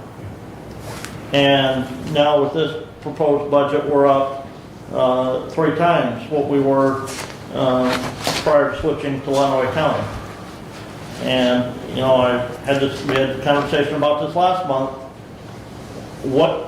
To me, we've got to find something cheaper on this medical examiner. It's a cost that continues to grow, and we don't seem to want to do anything to control that increased cost.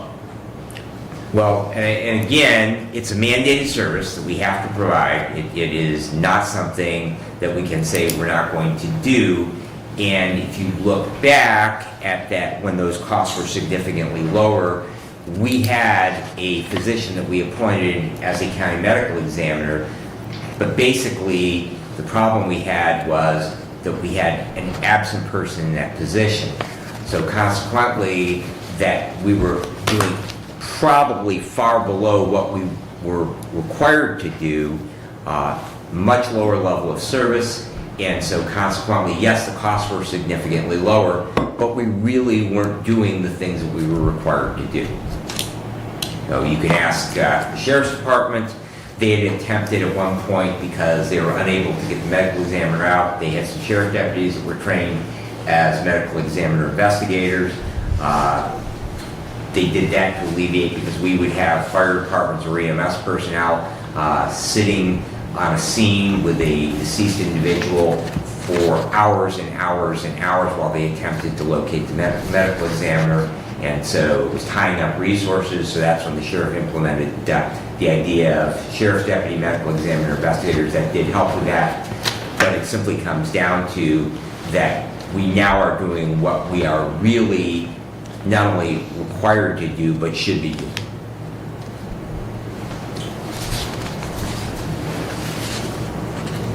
I guess my comment might be that looking at a 10-year history, I challenge you to find anything that's been the same over 10 years. I don't know the answer on how to cut or what to cut, but in previous discussions we've had here at the Board of Commissioners, what other counties do, it seems that they will be, they may be at a lower expense currently, but they are going to learn that that expense will change for them as well. I think our committee has looked around. I think they tried to do the cutting that you suggest. I don't know that 7% is or isn't the right amount.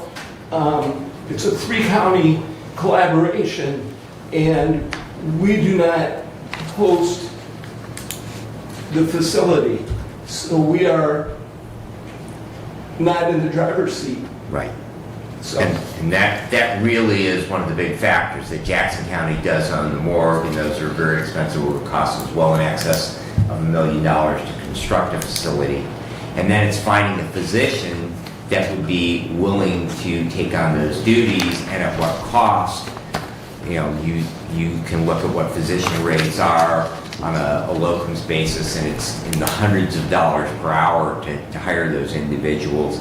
So we believe, in previous boards of commissioners, when they went to Lenawee, Commissioner Wiley was the only one that was here at that time that decision was made, when we partnered with Lenawee, and then unfortunately, when they closed Bixby Hospital, there was no morgue in Lenawee County, so that created the 3-county partnership. But were we to go and look at Western Michigan, number one, the level of service. If you have a family that is trying to get a death certificate signed, you have a significant difference with that office of the medical examiner, a lot less accessibility. It's a much bigger entity, so that the level of customer service is a lot lower. So we're getting a fairly high level of customer service at what is probably a fairly reasonable rate. It's not cheap, but in comparison, and yes, I do understand that Branch County does pay less, but they are still using the system that we did. They are with Western Michigan. That is not what the county administrator That told is us. what commissioners have told me that serve on, they have a contract with Western Michigan. But they make autopsies with Western. But they have a local physician medical examiner.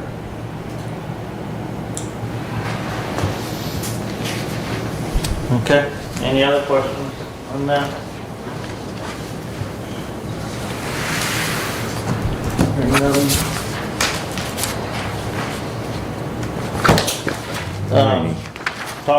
We talked about legal fees a little bit ago on the commissioner's budget. As many of you know, we had been sued regarding the issue on the Lifeways bond issuance. There was a hearing on that on August 20th. The judge issued an order that he was going to be dismissing that in our favor. Still waiting on that signed order to come back in from the judge and be filed in the clerk's office. So, and those legal costs on that were borne by Lifeways in that defense. We have a board committee meeting tomorrow morning here in this room. We do have another proposal that was sent in a week ago, 10 days ago, looking at harm reduction aspect for some potential uses of those funds. The committee will evaluate that tomorrow. Well-wise, we're in budgeting season right now. We had our budget presented to us at our last board meeting, and we'll be looking at that here at committee meetings this month and adopting that at our board meeting next week. The health department at our meeting last month, one of the key things there is, the uncertainty on budgeting because of lack of a federal and a state budget. Also, the major concern, even a concern that we have here at the county with working on that budget, is increase in health insurance costs. And the health department has been working with the West Michigan pool, or the pool, in looking at potentially changing to them for administration of their health insurance for the employees there. Still waiting on 2026 rates to come out, though, for health insurance, but we will probably be making a decision on that at our meeting here in September, so that we can get the enrollments done if we make that election. So that is all that I have at this time. Questions for Commissioner Lanning? All right, seeing none. Commissioner Ingalls. Thank you. I'll start with my action item, Resolution 25-118, September 9, 2025, to Honorable Board of Commissioners. Whereas at a regular meeting on August 26, 2025, Commissioner Ingalls introduced a motion to approve the new lease agreement, state lease number 10347-2024 with the state of Michigan for MDHHS, and authorize the chair to sign. And whereas the motion was seconded by Commissioner Wiley and passed by a roll call vote with Commissioners Wiley, Ingalls, Benzing, and Collins in favor, and Commissioner Leininger opposed, and whereas it was the consensus of the board to include a follow-up resolution at their next regular meeting, now therefore be it resolved, the Hillsdale County Board of Commissioners approves state lease number 10347-2024, respectfully submitted, and so moved. Doug Ingalls, Chair, Facilities. Is there support? Support. We have motion and support. Discussion. Just that this is follow-up to our, and housekeeping to our previous meeting, and this is a resolution that follows the motion that was passed by the Board of Commissioners.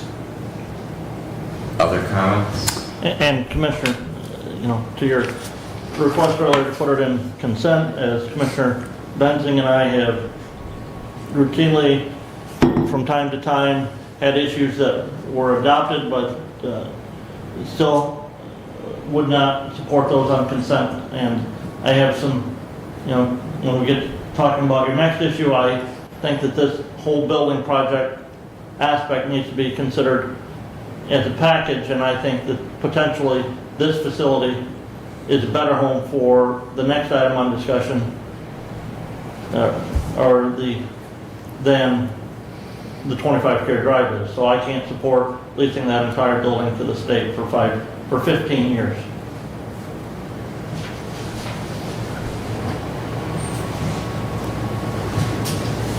Other comments?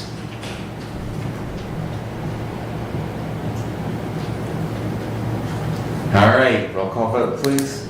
Commissioner Ingalls. Yes. Commissioner Collins. Yes. Commissioner Wiley is absent. Commissioner Benson. Yes. Commissioner Leininger. No. Motion passes 3-1 with one absent. All right, continue, Commissioner Ingalls. To continue with my next item is the Hillsdale Renaissance lease. We have received a letter from Hillsdale Renaissance, which is in your packet, signed by Cole Maines, their Chief Operations Officer. Main points from the letter: Hillsdale Renaissance is issuing a firm deadline because they're in process of building a phasing schedule for the building they own, the annex building. Hillsdale Renaissance further is requesting that we sign, as Hillsdale County, one of the offered lease extensions through up to 2030, or formally choose to keep the current lease. Option B in the letter expires September 30th. Option A must be accepted by the letter December 31 of 2025. Colm also has stated that Hillsdale Renaissance will not offer any extensions or consider any extensions after January 1 of 2026. To remind you of the options, there's three options. Option A is $15,000 per month as rent, which begins January 1 of 2026. Option B is $5,000 per month as rent, plus up to $200,000 as a reimbursement to the city of Hillsdale for the project they call the Road Diet, that will also begin January 1. And option C is the existing lease to expire October of 2028. Regarding options A and B, they're a substantial impact on our general fund budget. If we choose either option A or B, our general fund budget cannot sustain either one of those options.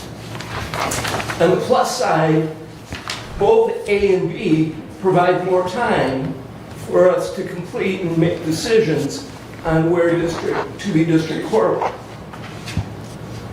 will be located and provide more time to complete whatever renovations need to be done.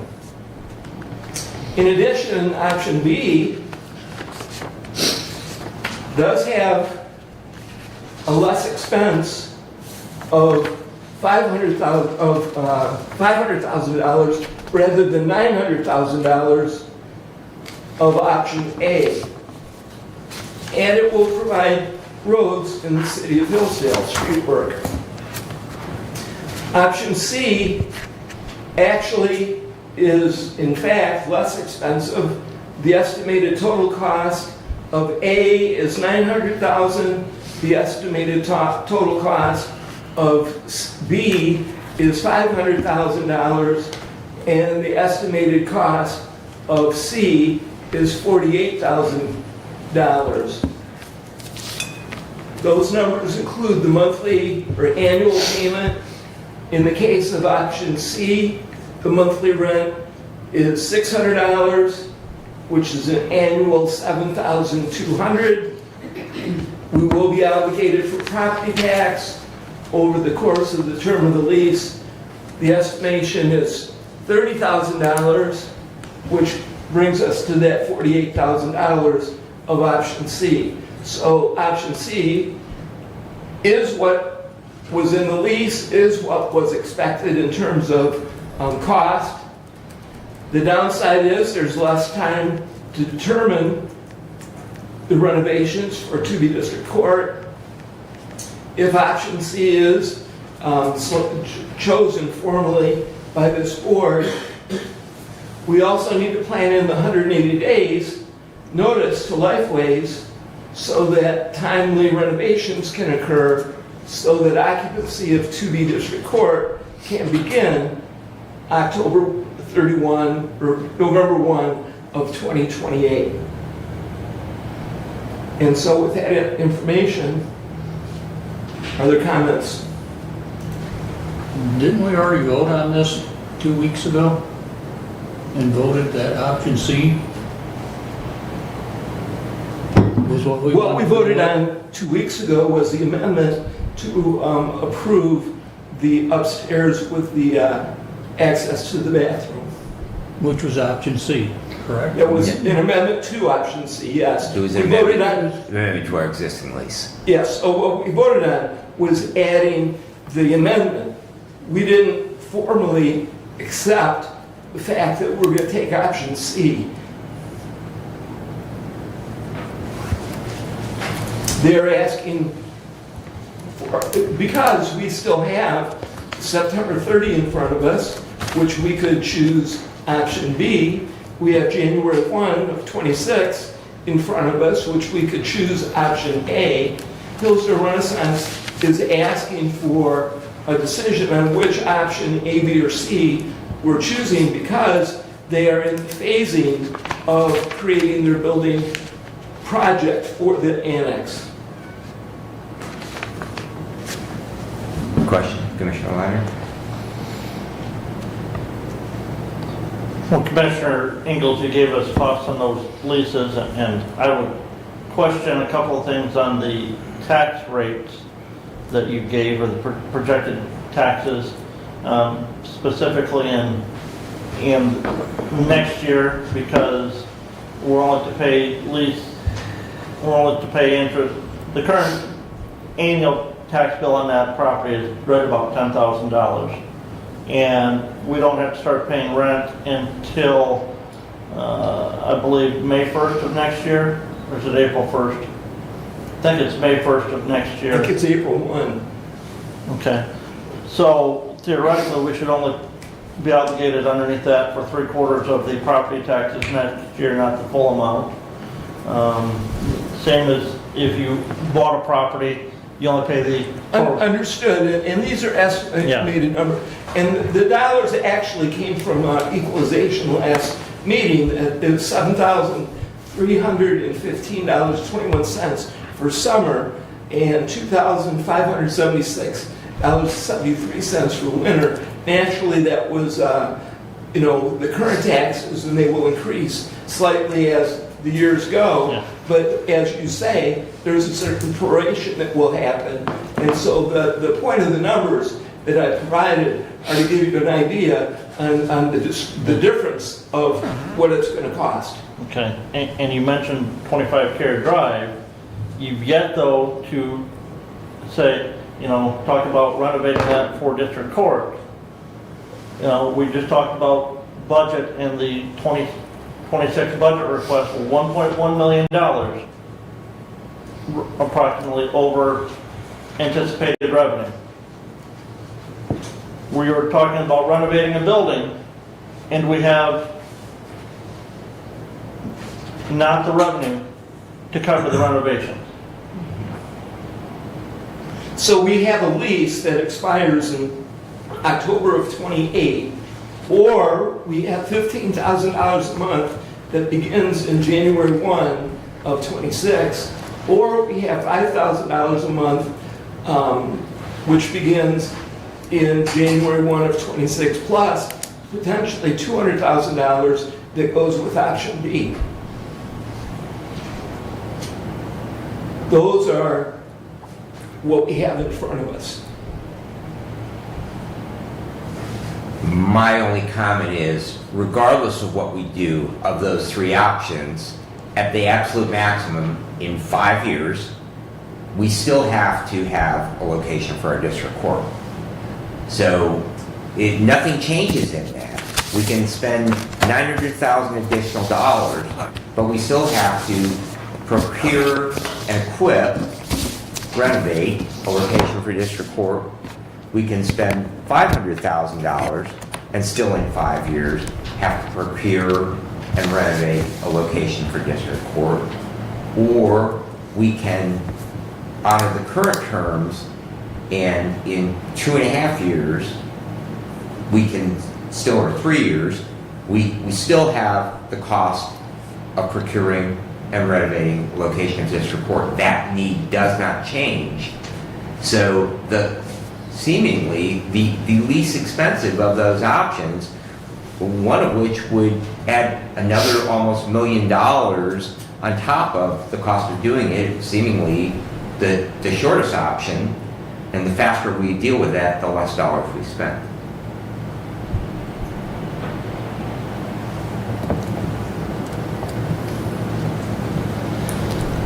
We have a current lease. I would say we continue to comply with the current lease.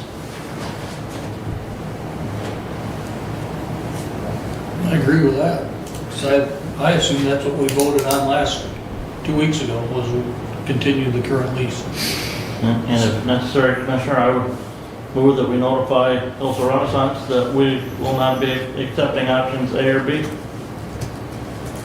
Is that a motion, Commissioner? Is there support for that motion? Support. All right, there's a motion and support. Discussion on the motion. Do you have that, Mr. Clerk? It was a motion to notify Hillsdale Renaissance that we will not be entertaining option. We would not be accepting option A or B. I would like to amend the motion if Commissioner would, at his pleasure. What would be your amendment? My amendment would be to move to approve Hillsdale County Board of Commissioners to declare by resolution that Hillsdale County does formally choose to keep the current lease with Hillsdale Renaissance located to the district court in the annex building expiring October 31 of 2028. Resolution to follow September 23rd of 2025. Is there support, or are you friendly with that, Commissioner? I would be friendly with that, yeah. All right, is the second friendly with that? Yep. All right. I mean, basically, it's the same Right, wording, just yes, yes. the opposite. Can you, it looked like you were reading that. Can you Oh, I email was it? free flow. Were you really? No. Okay, email that to me, please. Okay. That would be the easiest thing. I've been practicing. Is there additional discussion on Commissioner Linier's motion as amended?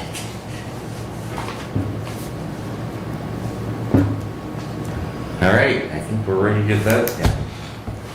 Commissioner Collins. Yes. Commissioner Wiley's absent. Commissioner Benzing. Yes. Commissioner Leininger. Yes. Commissioner Ingalls. Yes. All right, motion passes 4 in favor, none opposed, and 1 absent. Or excuse me, 4 in favor and 1 absent. My maths. All right, Commissioner Ingalls, continue, please. For facilities, Mark and I had an information meeting with facilities department head to discuss preliminary drawing plans for 2B District Court at 25 Care Drive. We followed with a Zoom meeting with the architect who is proceeding with completing those plans. I expect to receive the plans by November. Before we get too far and just discussing that, projected costs? The discussion has been between $2 and $3 million. Discussion has been between $200 and $300 a square foot. Additional discussion is, until it gets bid out, you don't really know. And projected schedule for those construction renovation. The timeline that was discussed is minimally 10 to 12 months. That's if everything goes perfect. If there are weather, material, or labor issues, we need to plan on a buffer time in order to accommodate renovation. So in reality, that 10 to 12 months, to me, is 15 to 18 months. Very good.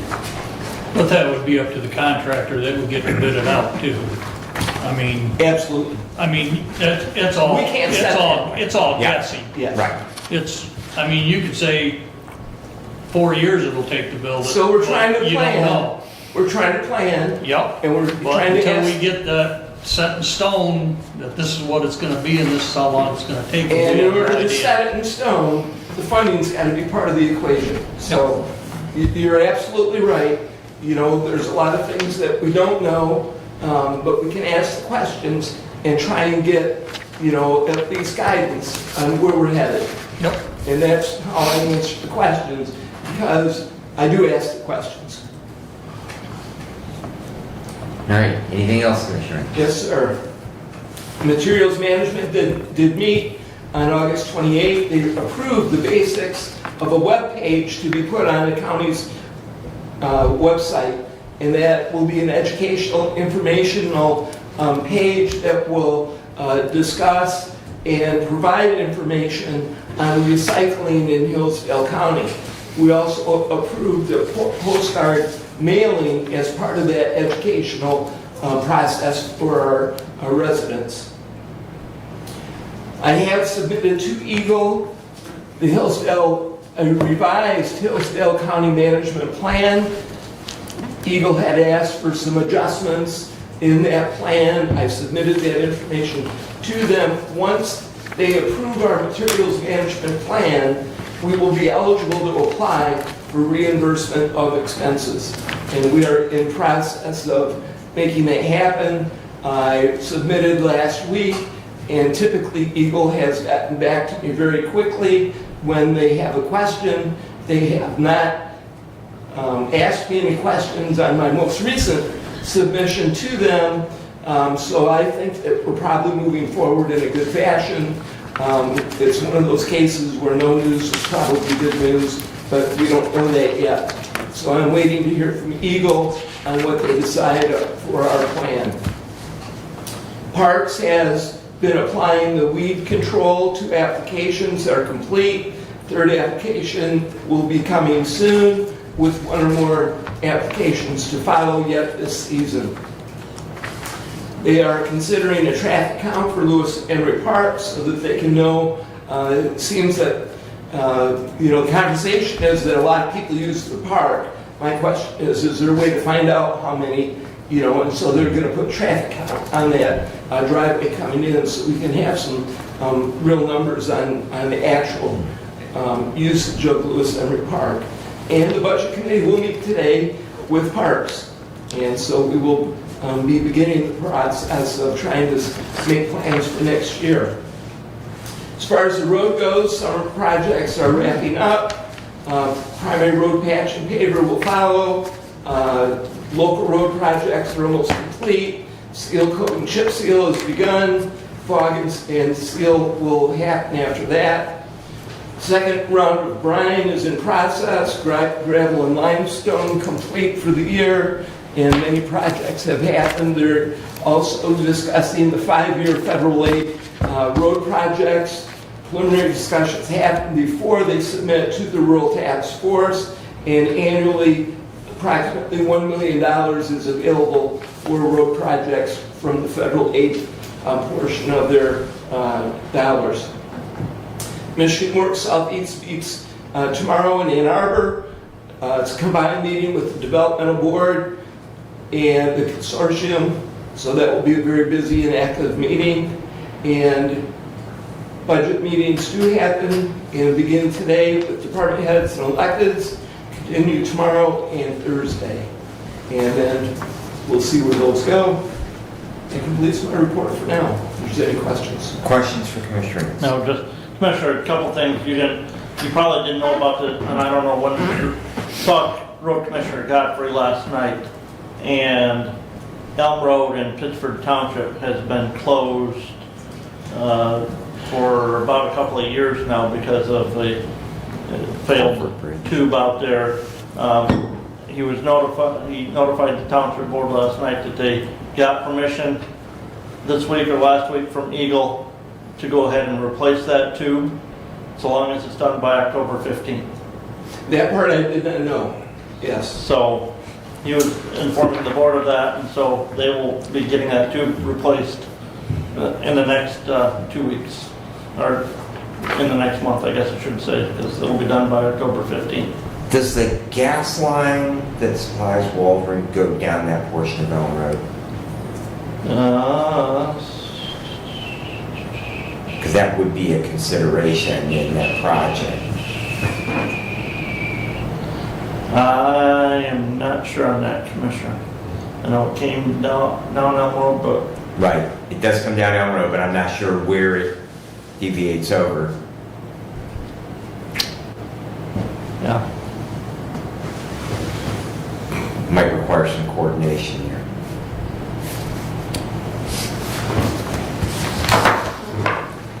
Other questions for Commissioner Ingles? All right, we'll move on to Commissioner Collins. The splash pad, they got a grant for it in Litchfield, and that is, they're pouring concrete right now. They hope to have it done by December and opening early next summer. And in Jonesville, the road diet, I drove through there this morning. I did call City Manager Gray, and he told me that their timeline is till the end of the year, till the end of whenever they can get it done. They're hoping to get it done before the asphalt bank closes down. And I've seen this morning they're doing on North 99, they're doing the sidewalks and getting all the ADA approved ramps in for the sidewalks. And the south side of the road, probably 70% of the sidewalk is, the concrete has been poured, and they were pouring it again today. And at the senior center board meeting, they're tightening their belts and getting ready. They know that cuts are coming. They don't know where they're gonna cut from when they do their budget. It's gonna be a tough decision for them, and they do have to give raises because of the state of Michigan passing the minimum wage things for their minimum wage people, and they don't know about the other rate wage increases for the other people. So that's all I have. Questions for Commissioner Collins? My question is would the amount that they were paying on their bond every year offset any cuts that they might anticipate?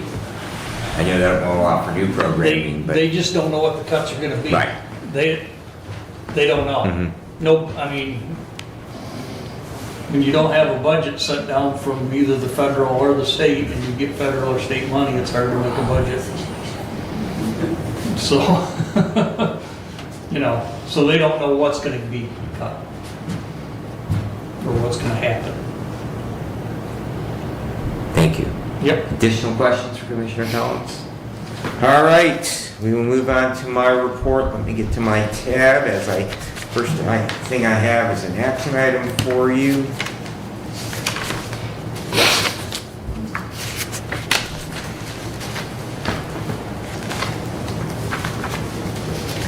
This is the Public Defender Conference Contract 25119 to the Honorable Board of Commissioners. We authorize the Chairman of the Board of Commissioners, Marky Wiley, to sign the fiscal year 2026 Public Defender Legal Services Contracts effective October 1st, 2025 through September 30, 2026, and I would move for adoption. Support. All right, there's motion and support. We'll recognize Commissioner Collins on that as he is Vice Chair of Public Safety. All right, so I do believe that you all saw in advance Kim's email in regards to that.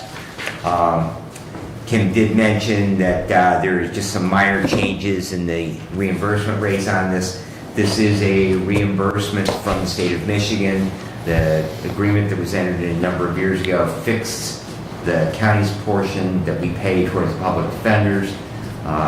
Commissioner Weiner, I know that you have scrutinized this over the years, and probably with good reason. So we do pass through a lot of dollars on these contracts, but this was part of the indigent defense out of a lawsuit from many years ago, and the state did agree to fund it. So My only comment, Commissioner, is with the state budget in influx right now, and if you look at the state budget that was passed by the House of Representatives the end of August, indigent defense took a $50 million reduction in their budget, in the House proposed budget.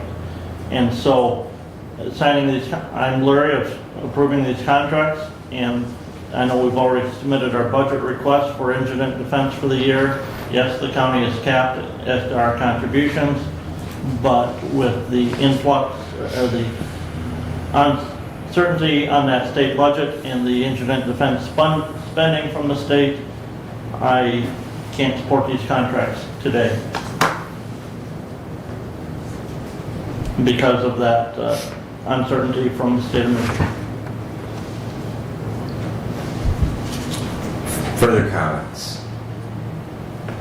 My only comment would be just to echo your statement that we are capped as far as county exposure, so making up that difference of those billings is going to be an obligation to fulfill this by the state of Michigan, not by the county. We're not obligated to make up the difference. The amount that we are going to pay is capped. But we're the ones signing the contract, Commissioner.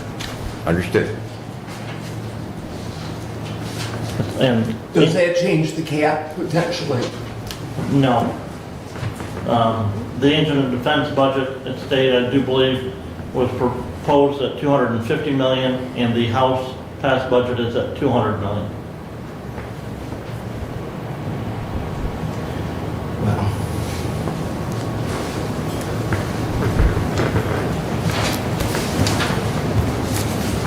discussions on the state budget will continue till late in the evening.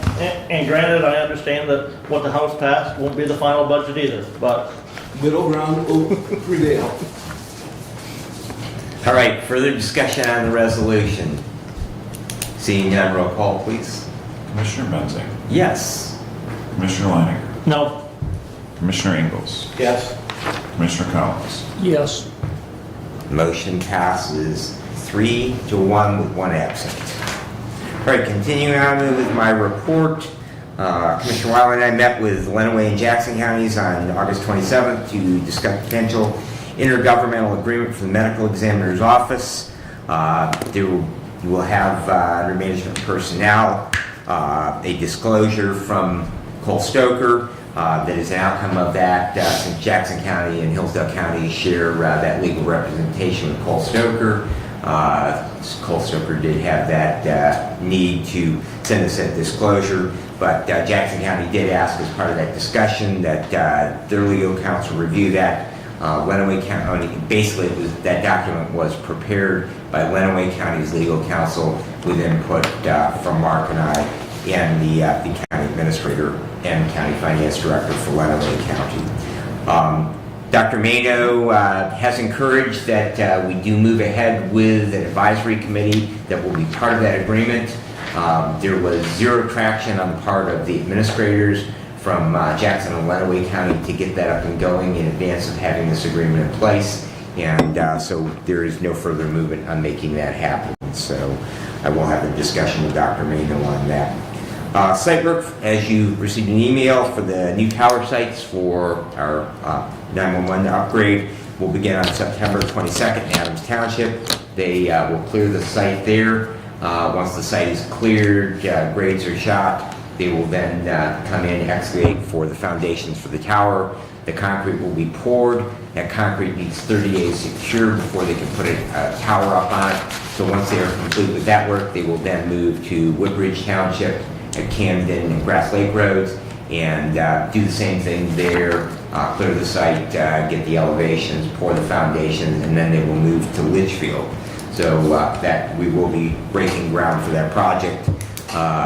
Director Whitaker did ask if we wanted to have a groundbreaking ceremony. He said other counties have done that. I said we probably don't need the pomp of such, that we will move forward without such, but I did ask that he do a press release on that to the local media, so we will have a press release so the public is aware that we are continuing to move forward with that. Also, the enclosures where the radio equipment will go at the base of the towers, those have a pretty long lead time, but those are on schedule to arrive in November, so we will be able to set those sometime in November.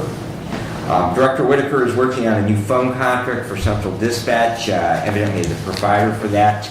5 years ago, that contract expired before Director Whitaker took over, and the good news is we didn't get billed by our provider for that over the last 5 years, and we're not going to get back billed. However, we will need an equipment upgrade, and so that will be a pretty considerable expense. The good news is they do have the money in the bank because we did increase the surcharge a couple of years ago to the $3 amount. They do have a pretty hefty savings account right now, and so they do have the money, and we will be seeing at a future meeting, probably early on in October, our first meeting in October, we will see that proposal for that new contract. One of the changes in it, we were part of a multi-county consortium, and we did get a price on that, and it is actually less dollars if we go and do the contract on our own. Originally, when that was set up, there was a number of counties have dropped, and so evidently the cost sharing on it,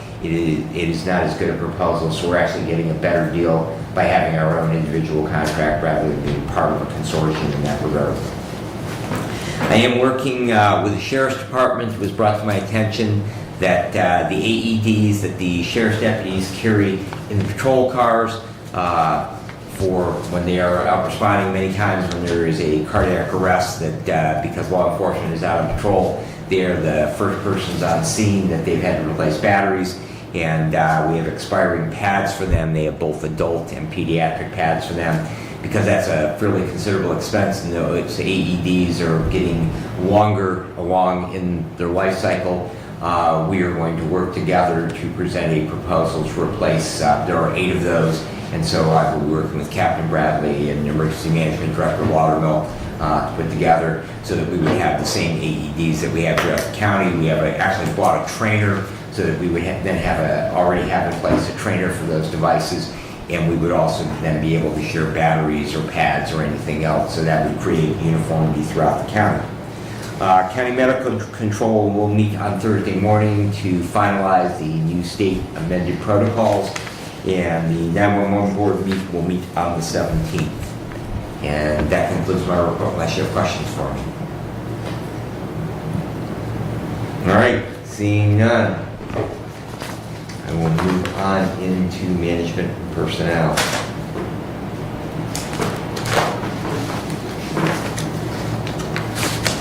And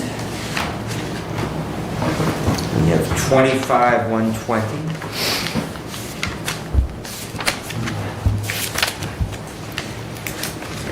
To the Honorable Board of Commissioners, we recommend the reclassification of Lance Benzing from Probation Officer Grade 9, Step 5 to Senior Probation Officer Grade 10, Step 3. This is a rate of pay that is closest to the employee's current rate of pay, but not less than it. Senior Probation Officer most closely conforms with the responsibilities and duties the employee currently is working at. The position of Senior Probation Officer is currently classified at a grade 10. This reclassification does not create a vacancy in the position of Probation Officer. The Finance Officer confirms sufficient funds exist in the 2025 District Court budget to adequately fund this position, and I would move for adoption. Point of order, I so move. I move. You support or you make the motion? I will make the motion. Okay, you will make the motion. Thank Yes. you, Commissioner. All right, is there support for that? I will support the motion. I will add that I will be abstaining from this. Mr. Benzing is my nephew, and just in full clarity, I feel that it is appropriate that I abstain from this. If I may, Commissioner. Yes, sir. Statutorily wise, I don't think you can abstain from this. And if you have to abstain, then you cannot even support the motion. Okay. Okay? Okay. And the reason I say that, Commissioner, and I do understand from our previous, where you have and I have, where we have with direct personal interest, that where we've actually removed ourselves from. and Yes. I believe you were about, he is a relative of yours, but everywhere you look in any statute regarding a conflict of interest, relative does not go as far as cousin. It ends parent, in-law, Sibling. sibling-in-law, grandparents. It does not go to cousins. All right, and I'm comfortable with that, Commissioner. I just wanted the disclosure. Correct. And again, I don't think you can abstain, because to me it doesn't relate to the conflict of interest, but if you had to, you cannot Support. Participate, yes, I do understand. Thank you for the clarification. So, with that said, evidently this is a housekeeping piece. Well, If I might, I will recognize you, but this is a housekeeping piece. This actually was requested 3 years ago when we were doing the reclassification. Evidently, what we found is the previous district court administrator had not submitted it. Mr. Benzing has been working at this level. He has been supervising the probation officer in the department. He just simply has not had the classification. And so the way that this is being submitted by management personnel is it really just simply puts him at that grade, but the grade and step keeps him as close to his current pay rate, but not less than the amount that he is currently being paid. Commissioner, if I may. You may, please. I'm going to dispute that some. The senior probation officer position was not even around 3 years ago. This was submitted to be graded when we did the grade and step position. There was no request at that time to move Mr. Benzing to that position. A year ago, as part of our management, as part of our personnel handbook, District Court submitted a request for a regrading of Mr. Benzing to change from a grade 9 to a grade 10. And September 30th of last year, the board, on a 4-to-1 vote, approved the recommendation from management and personnel. And at that point in time, the recommendation on Mr. Benzing as probation officer does not recommend approval from the management and personnel committee. And so my question is, what has changed in 9 months? Because that was a request to be effective January 1st of this year. What has changed in that 9 months that was not there a year ago? And what has changed to make us deviate from our stated personnel policy that classification changes are to be submitted through the budgeting process, and those changes to be made then through the budgeting process?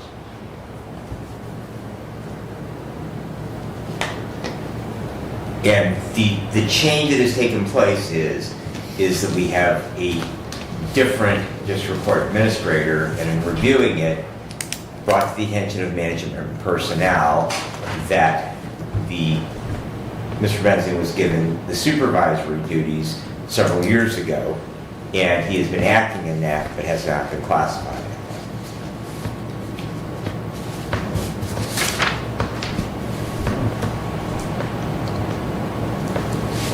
My contention would be that the job duties that were submitted a year ago that's required as part of the budgeting process as well, did not include that in his job duties. So if he was given duties that were outside of his posted job duties, that's a problem for the supervisor, because they're assigning duties that are not part of the job description. And the employee should not have to do those duties that are outside of their job description. And, you know, we're looking at this now, and I fear that if we approve this, there's a department head sitting a few feet away from me right now that's going to be submitting for classification changes on every position right now, as opposed to through the budgeting process, as we have said is going to be our standard. We're looking at these at budgeting time, and just budgeting time. And I feel that we owe it to all of our department heads to say, submit your request at budgeting time, we'll look at them. If they're approved, they're approved. If they're not, they're not. And I see no justification submitted. You know, a year ago in September, we had a layout, you know, as to what the justification was for looking at those changes. I have nothing in this document to look at. And I do know that District Court did submit this position for a reclassification in the budgeting process again this year.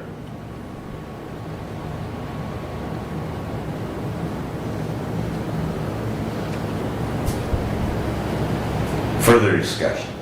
So it's already been sent to the management and budget For the 2026 fiscal year. for their approval. Mm-hmm. And there's been no action taken on any of those reclassification requests at the board level for 2026.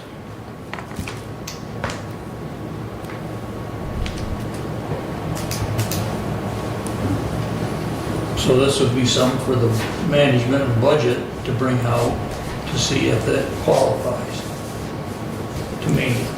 Well, two different committees. Yeah. So the process for reclassification, they come to management personnel, who then make a recommendation to the budget committee or finance committee, and then they bring back a proposal as part of the budget. So that's where this should go. Except that this is for 2025, and the budget request is for 2026. Correct. And there are funds in the district court budget to fund the position. Is that correct? there are funds that have not been used in the district court budget because of vacancies that have occurred in the district court over the year. And so all of their payroll figures were not used. Had those positions been filled for the entire year, they would have been used. And so there would not be, So currently, there is a surplus. well, but anything that's not expended there returns back and is added back to the county fund balance, or is used to meet over expenditures in other departments. Just because the department has a surplus right now doesn't mean that the county doesn't have a need for those funds someplace else. And again, this item was looked at last September, and management personnel says, does not recommend changing this grade level. But this year it'll be looked at again. This year, it could be looked at again, through the already budgeting been- process. It's already been put in to be looked at again. Yes. Okay.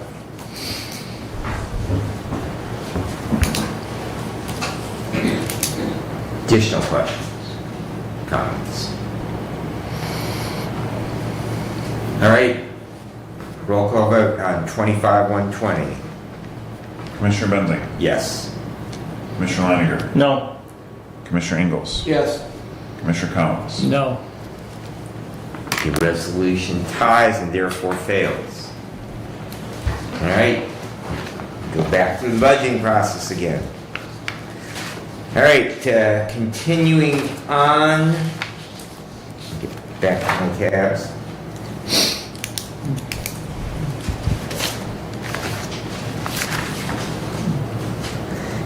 We have the waiver of conflict from Cole, Stoker, and Toski.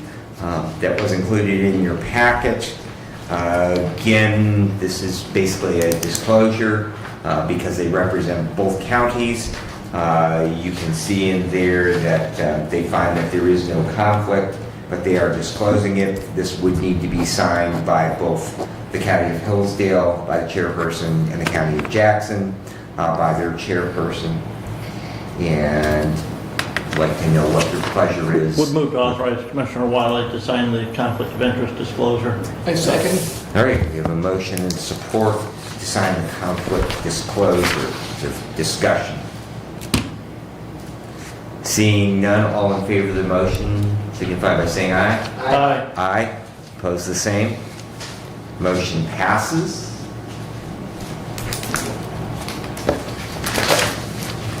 I believe that is all that Commissioner Wiley had. We have met in regards to those reclassification requests. Derek did give us a summary of them. I believe that we have passed along recommendations on all of them now. I don't believe we've gotten them on all of them, Okay. Commissioner. So- I will double check So that. there were a couple that Mark and I did. We had an opportunity yesterday to meet, and we did have a brief discussion on them, and Mark was going to pass on those final items. So if he has not gotten those to Derek yet, should have them I probably. have 7 question marks Okay, still. okay. So we will be sure to get those to you. A question, Yes. Commissioner. Commissioner Wiley had indicated me potentially having a closed session at our next meeting for negotiations, but he said that the scheduled negotiation dates with the union groups are the 24th and the 26th, Correct. and our next meeting is the 23rd, and I will not be at our meeting on the 23rd. Okay. And, you know, it's also County Fair Week, you know. We understand completely. I will tell you that, I truly want to be involved in that Right. closed session though, and so I question whether, you know, availability of commissioners on the 30th, if we were to just move that meeting from the 23rd to the 30th. but that would not have that discussion prior to our, and But we've already had a closed session regarding negotiations, and, you know, really, at your first meeting, are you going to need another closed session before that, or do we need one fairly soon right after that? Because our next meeting in October won't be until, our first meeting in October will not be until the 14th. Well, my suggestion might be that on the 23rd, If you could chisel out 1 hour, Commissioner, 1 hour. maybe 2 o'clock in the afternoon would be the first opportunity that day, but not in the morning. The show starts at 9 a.m. and depending on the number of entries and how the judge moves, there's been times where you didn't get a break in between. Kids have 2 shows that day. You get a maybe 30-minute lunch break and you're back at it. And you're done. There's been start at 9 and you're hopefully done by 9. And, understood, I am committed to do EMS duties beginning at 1 p.m. at the fair till 10 p.m. So I will be fair committed for the remainder of the day.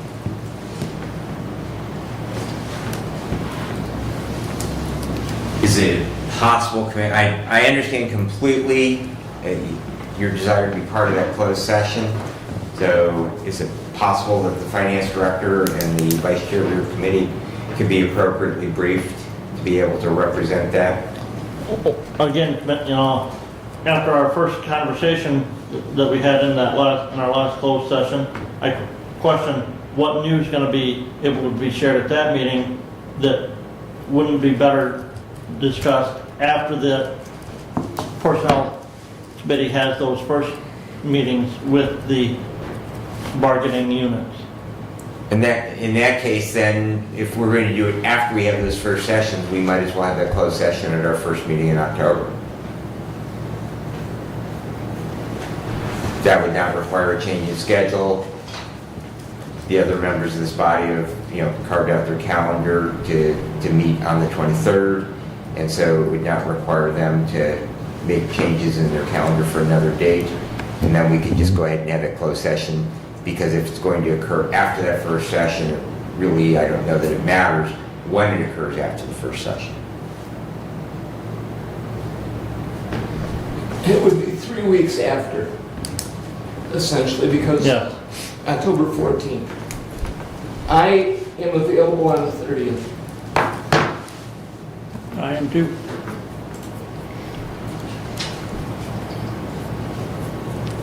I will be out of town. I'm leaving on the 29th, so I will be out of town. No.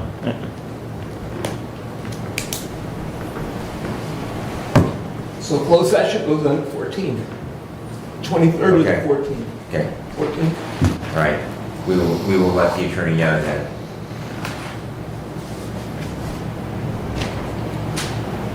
Other items for management personnel. Nick, I'm going to go ahead and recognize you because you had made a request. Nick has an opening in his department, and he has brought under the employee handbook that he can, or department head can make a request to the Board of Commissioners to authorize filling the position at the rate at which it was previously filled at.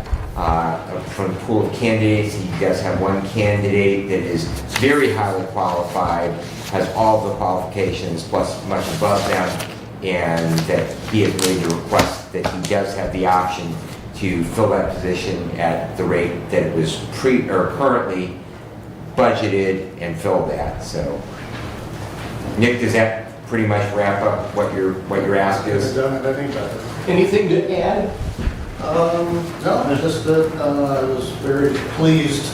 I held very, not high hopes that there would be any candidates, so I actually have a couple that, look pretty promising. One I've actually worked with in the past, so. And what position is this next that you're The filling? description analyst, GIS technician.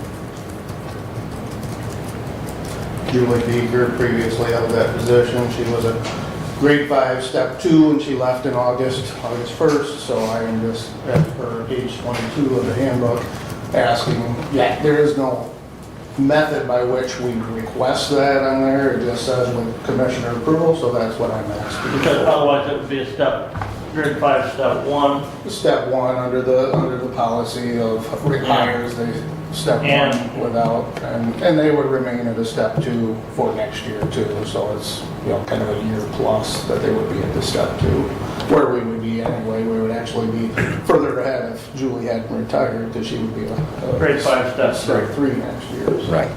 So, as per the handbook, I'm asking for that option, and so it's in your hand. I appreciate you following that handbook and reaching out and asking for that approval. I move to authorize department head to make the hire as requested. Support. All right, we have a motion and support. Is there any discussion on that? Seeing no discussion, all in favor of the motion signify by saying aye. Aye. Aye. Opposed, the same? Motion passes. I see, Commissioner Leininger, you were struggling there. I didn't hear it. I didn't hear it. If would you like a division? I would be delighted to have a division of the House on that. That's all right. I do have a question for the Equalization Director while he's here quick. Certainly. Maybe just give us an update on something. So that was unanimous and one Yes. yes. Yes. Assessors in the county. I heard recently that Wright Township is losing their assessor. I know that individual also had been contracted with many other municipalities, and I wasn't sure what other ones in the county he was giving up. Just Wright Township and Hillsdale Township is the 2 units, and I believe both. I've heard Hillsdale's pretty close. Wright, I have not heard for sure, but I heard through the grapevine they might have somebody, but it's just speculation. Okay. But is that the hardest question you have for me? Right now, yeah. Okay. We'll get into the hard ones later, gotcha. All right, thank you, Nick. Well, I appreciate it. Thank you, guys. All right, I believe that concludes report under management and personnel. I appreciate your patience as I struggle with my agenda here, moving back and forth. All right, that brings us back to public comment. Ms. Dockstetter, please. Thank you. Just a couple of Do I need to set a timer? Absolutely. I apologize. I've not made public comments, so I don't know the correct. You get 5 minutes. But I you just can't- wanted to give a couple of updates for District Court on behalf of Judge Stuyvesant. The first being, unfortunately, we found out last week we are losing the funding for our Veterans Track probation department. We have Major Michael currently filling that spot. His last day will officially be next Friday. The funds stop October 1st. So we are saddened by that, but Commissioner Benson gave me an idea. I'm going to look into to see if maybe we can save it. I'm hopeful, but we'll do our best we can because it's been a phenomenal program, and I cannot commend Major Michael enough for the work he's done with these veterans and just the resources and the ability to connect with them on a level that normal citizens like myself, I'm not a veteran, so I cannot connect or relate to them, nor can some of my other staff, but he's just done a phenomenal job. He has connections with the VA coordinators and different places that really target veterans and have made a huge impact to where the recidivism of these veterans is very low. And a couple of stories where we have one specifically, we just wrote a recommendation for Hillsdale College, and it was complete 360 of trajectory. And I think he's a major player to that. He says it's a team effort, which that is his personality, but I cannot commend him. And lastly, the only other thing is I want to invite each of you to District Court to come and observe and see what we do and see the chaos of our reality every day. At your pleasure. Thank you. Thanks so much. Bob? Thank you. First, if I may approach, this is being passed around pretty much on all the telephone poles around the county. We have found a gentleman, we've identified him. I've seen it. Had to. I thought it was a great one. Anyway, my apologies, make it long. So what happens to the district court on the rental? I didn't hear anything if one or the other had, how you say, reneged on the contract. If there's a certain period of time, 1 year or 2 years, going on, ending in within that period of time rather than the full amount of time, is there not something negotiable in that consequences? Even with what the district court, I went over there as well. It's astounding just how bad, and you guys know how bad it is. But it's pretty funny that we haven't gotten anything completed. But I went and did a film on the circuit court, and Mr. Benzing along with Mr. Wiley, I don't know whatever else had said and made any statements on it, but that county courthouse that was supposedly in millions, I went and filmed every one of the grout lines as possible. I've also looked at there's not a speck of paint in any of those other windows that are outside or inside. I looked at inside, and then I went into, Sarah's, I forgot how you say it, is it Lindsay, how you say it?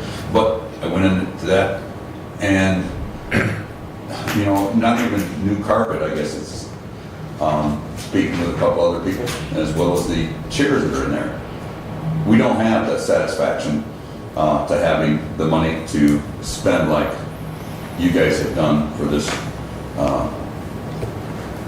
terrible response of what we got, as far as what I'm looking at. But I think we can find something. We have looked at something else. It's going to be maybe a little surprise. We got something else in line. You guys have got your direction you're going in. But this is going to be what we want is the people's court. And since we're outside of you guys talking about it, and it will be, concerning to you, but hopefully you guys will find some acceptance to it, even though you guys are already gained into the direction you're going in. But I'm just kind of enthusiastic about trying to accomplish what we've already just began with, that was to help with the district court and try to follow up through with it. I believe there was one suggestion though, I better not mention it. Other than that, I did get a hold of the gentleman, I believe his name is Mark. He was doing out at Crystal Lake. I was asked to come out, and I did. He is taking up the lily pads, and I don't know what the depth is out here at the ponds, but I was concerned about this guy's could capture the root system of that. And then they come back the following year and would put down an organic, to keep it from growing that in the next 2 years. I thought it was pretty remarkable, and I believe it was donated. I can't say a lot of it was brought over. They found it to be very enriching. We call it the compost piles. Mr. Meckley's place has got it. They've got another compost pile for Crystal Lake and another one for the other lake down for Somerset. It's a wonderful thing to look at, because if you're pulling up those in by the root, you wouldn't have this out there, and the next year you just come back and you do it. I don't know what the cost was. It was a bit expensive. I think it's like $50 an hour for one of the gentlemen just being there. But I don't know what the entirety would cost. Just something I looked at, but I was more concerned. Again, we looked at what I had a little short discussion here with Mr. Leininger about the water levels on two different places, but I'm out there. I'm just looking for good comments from people that are which direction that we can come to here and voice it to you. That's about it. Thank you for good. This has been pretty interesting today. I didn't realize how much difficulty there is, since there hasn't been as much decision makings, needing to be made, and getting more in depth with the direction of which way you can go. It's quite interesting. So thank you. Have a great day. Thanks, Bob. And you made it under 5 minutes. Did I? You did. I gotta come back here. 4:53. Nope, you're done. Thank you very much. This post is gonna be. All right, additional business. Commissioner Ingles. Start on the other side. Okay, Commissioner Leininger. As Commissioner Engels said, we have budget meetings today, tomorrow, briefly on Thursday as well, or we'll be meeting in this room, meeting with the different department heads, looking at their budget requests for 2026. Also working with the finance director and doing some projections, looking out multiple years on wages and stuff as well. So that's it. Thank you. Commissioner Collins. Nothing. Yes. So, thank you. City of Hillsdale does have a special council meeting on Wednesday night. It will be held at the library, and the discussion will be revolving around the road diet. Any citizen that has any comment or interest should plan on attending. Right, anything else? Thank you. I did have an opportunity to travel with my wife to northern Minnesota, got to visit the headwaters of the Mississippi River. Had never done that before. That was kind of cool.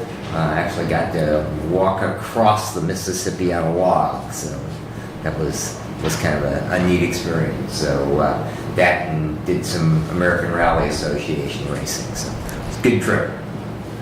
Other than that, thank you very much, everyone. Enjoy the sunshine today, and we are adjourned.